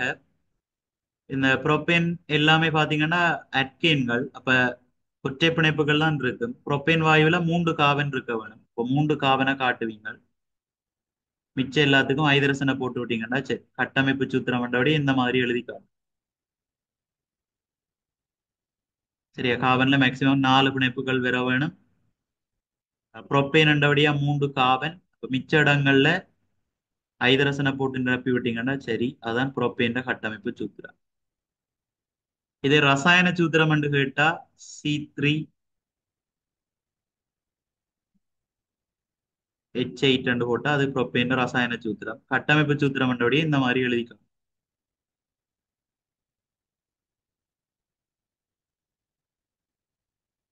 அடுத்த பாருங்க, LP வாயு கலவையானது ஏகவின கலவையா அல்லது பல்லின கலவையான குறிப்பிடுக. இதுல பியூட்டேன் மற்றது புரோப்பேன் என்ற 2 கூறுகள் இருக்குது. ஆனாலும் தெளிவா நாங்கள் பார்க்கைக்குள்ள ஒரே மாதிரி தான் இருக்க போது. அப்ப ஏகவின கலவை.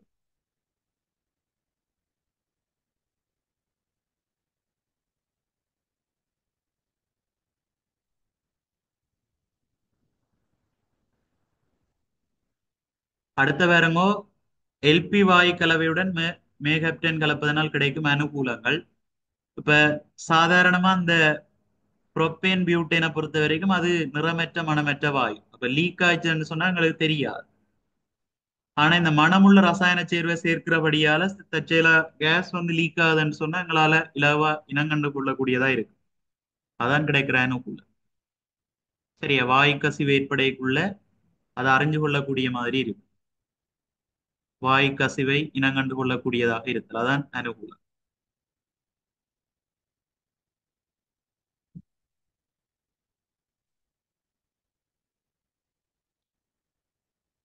சரியா பிள்ளைகள்?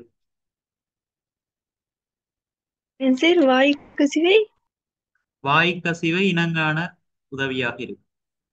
ஏன்னா மணக்கும் தானே அது. அது அந்த சேர்வை இல்லாட்டி எங்களுக்கு மனம் தெரியாது. ஹைட்ரோகார்பனுக்கு மனம் இல்லை. சேர்வை இருக்கிறபடியா தான் மனம் தெரிஞ்சு நாங்கள் வாயு கசிவை நாங்கள் கண்டு கொள்ளக்கூடியதா இருக்கு.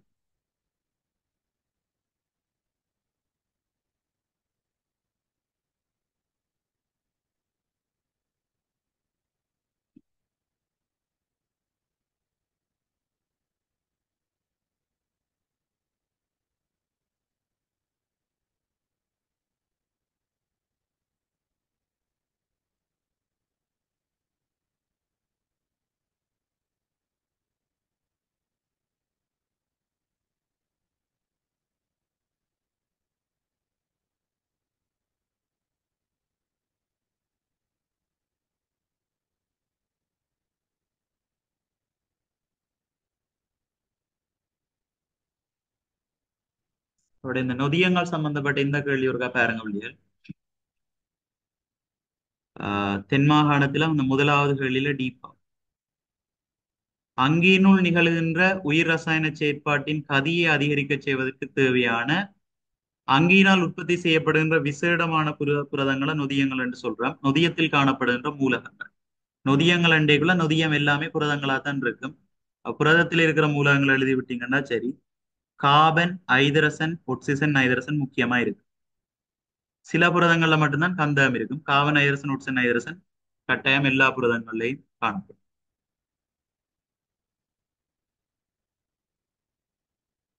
சார் கந்தகமும் போடல பிரக்கெட்ல. பிராக்கெட்டுக்குள்ள கந்தகம் போடலாம். சிலதுல கந்தகம்னு போடலாம். சரி, இது வந்து கட்டாயம் கார்பன், ஐதரசன், ஒட்சிசன், நைதரசன் இருக்கு. சில வெற்றில மட்டும் கந்தகம்.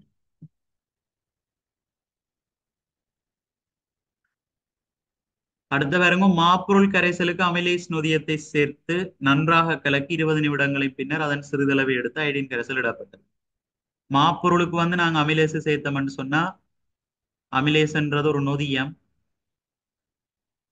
இது தொழிற்பட்டு மாப்பொருளை மோல்டோஸாக மாற்றும். இதான் எங்களோட வாய்க்குழியில நடக்கிற சமீபம். சரியா, வாய்க்குழியில உமிழ்நீர்ல அமிலேஸ் நொதியம் இருக்குது. அது மாப்பொருளை மோல்டோஸாக பகுக்கும்.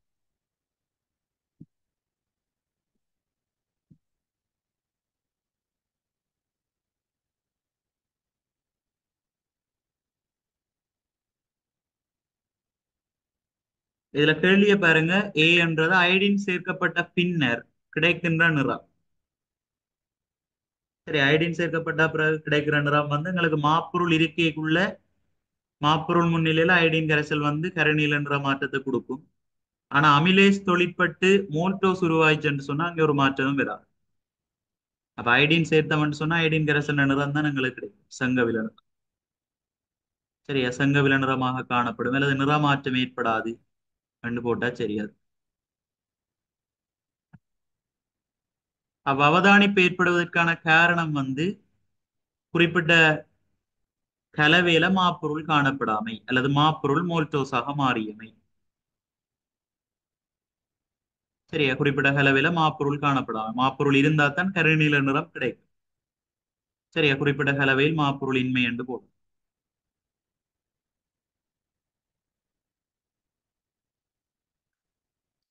அடுத்த அமிலேஸ் நொதியத்தின் முன்னிலையில் மாப்பொருள் எப்பதார்த்தமாக மாற்றப்படுகிறதுன்னு சொன்னால் மாப்பொருள் மோல்டோஸாக மாறும். சரி, அமிலேஸின் வேலை அதான் மோல்டோஸாக மாறும். இருசக்ரைட்டாக மாறும்.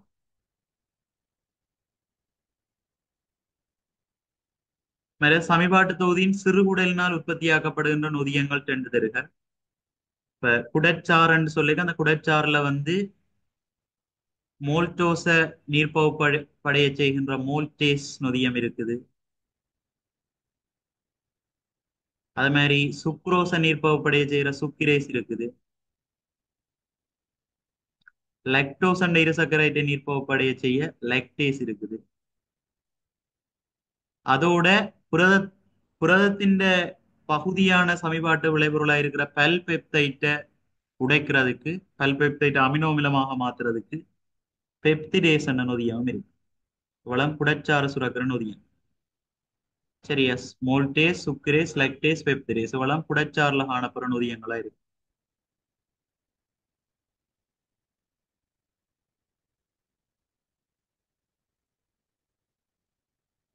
அதுல பொருத்தமா எழுதினீங்கண்டா சரி. சதையச்சாறுல அமிலேஸ், லிப்பேஸ் அதோட திருச்சின் இருக்கு. அமிலேஸ் சதையச்சாறுல சுரக்கப்படுற அமிலேசம் மாப்புரோல மோல்டோஸா மாத்திர வேலையத்தான் செய்யும். லிப்பேஸ் லிப்பிட்ட கொழுப்பமிலம் கிளிசரோலா மாத்தும். அது மாதிரி திரிப்சின் புரதத்தை பல்பெப்டைட்டாக மாற்றும். மற்ற இறப்பைகளை பார்த்தோம்னா பெப்சின் இருக்கும் நொதியம். அது புரதத்தை பல்பெப்டைட்டா மாத்திர வேலையை செய்யும். அது தவிர நீரும் எச்சியலும் அங்கே இருக்கு.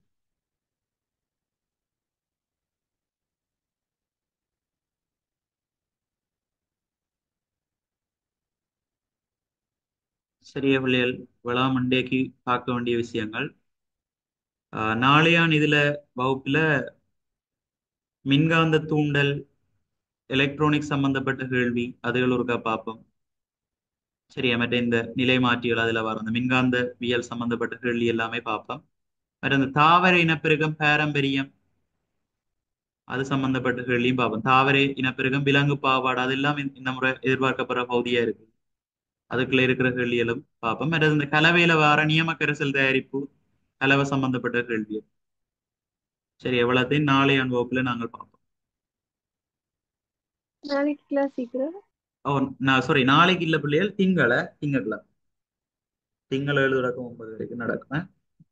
திங்கள் வகுப்புல அவ்வளவு விஷயங்களும் பார்ப்போம். சரி, அதுக்குள்ள ஏதாவது டவுட்ஸ் இருந்தா கேட்கலாம் பிள்ளைகள், இல்லாட்டி லீவ் ஆகிக்கொள்ளுங்க. எக்ஸ்கியூஸ் மீ சார், ஒரு doubt. ஆமாம், சொல்லுங்க. சார், எல்பி கேஸ்ல மெத்தேன் கேஸ் இருக்குமா சார்? மெதேன் இருக்காது. மெதேன்ன்றது உயிர் வாயு தானே, அது இருக்காது. திரவ பெட்ரோலிய வாயுன்றது வேற, உயிர் வாயுன்றது வேற. Okay sir, thank you sir. Okay sir, first part எப்ப செய்து விடுவீங்க? ஓ, செகண்ட் பார்ட்டை முதல் முடிப்போம். ஃபர்ஸ்ட் பார்ட் நான் தனியாக உங்களுக்கு வீடியோ அது போடுவேன். ஃபர்ஸ்ட் பார்ட் பார்க்கறதுக்கு டைம் இல்லை. நாங்கள் செகண்ட் பார்ட் ஒருக்கா பார்த்து முடிப்போம். ஃபர்ஸ்ட் பார்ட்டை நான் உங்களுக்கு வீடியோவா போடுறேன். நாளை சந்தர்ப்பம் சரி, இருந்தால் நான் திங்கட்கிழமை வகுப்புல செய்து விடுறேன். இல்லாட்டி வீடியோவா போடுறேன். Okay, thank you sir. Okay. Sir pneumonia இதால வர விளங்கல? நிமோனியா இதால வர நிமோனியா சுவாசம் சம்பந்தப்பட்ட பிரச்சனை. Okay sir. சுவாசத்தொற்று பாக்டீரியாவால வர்றது.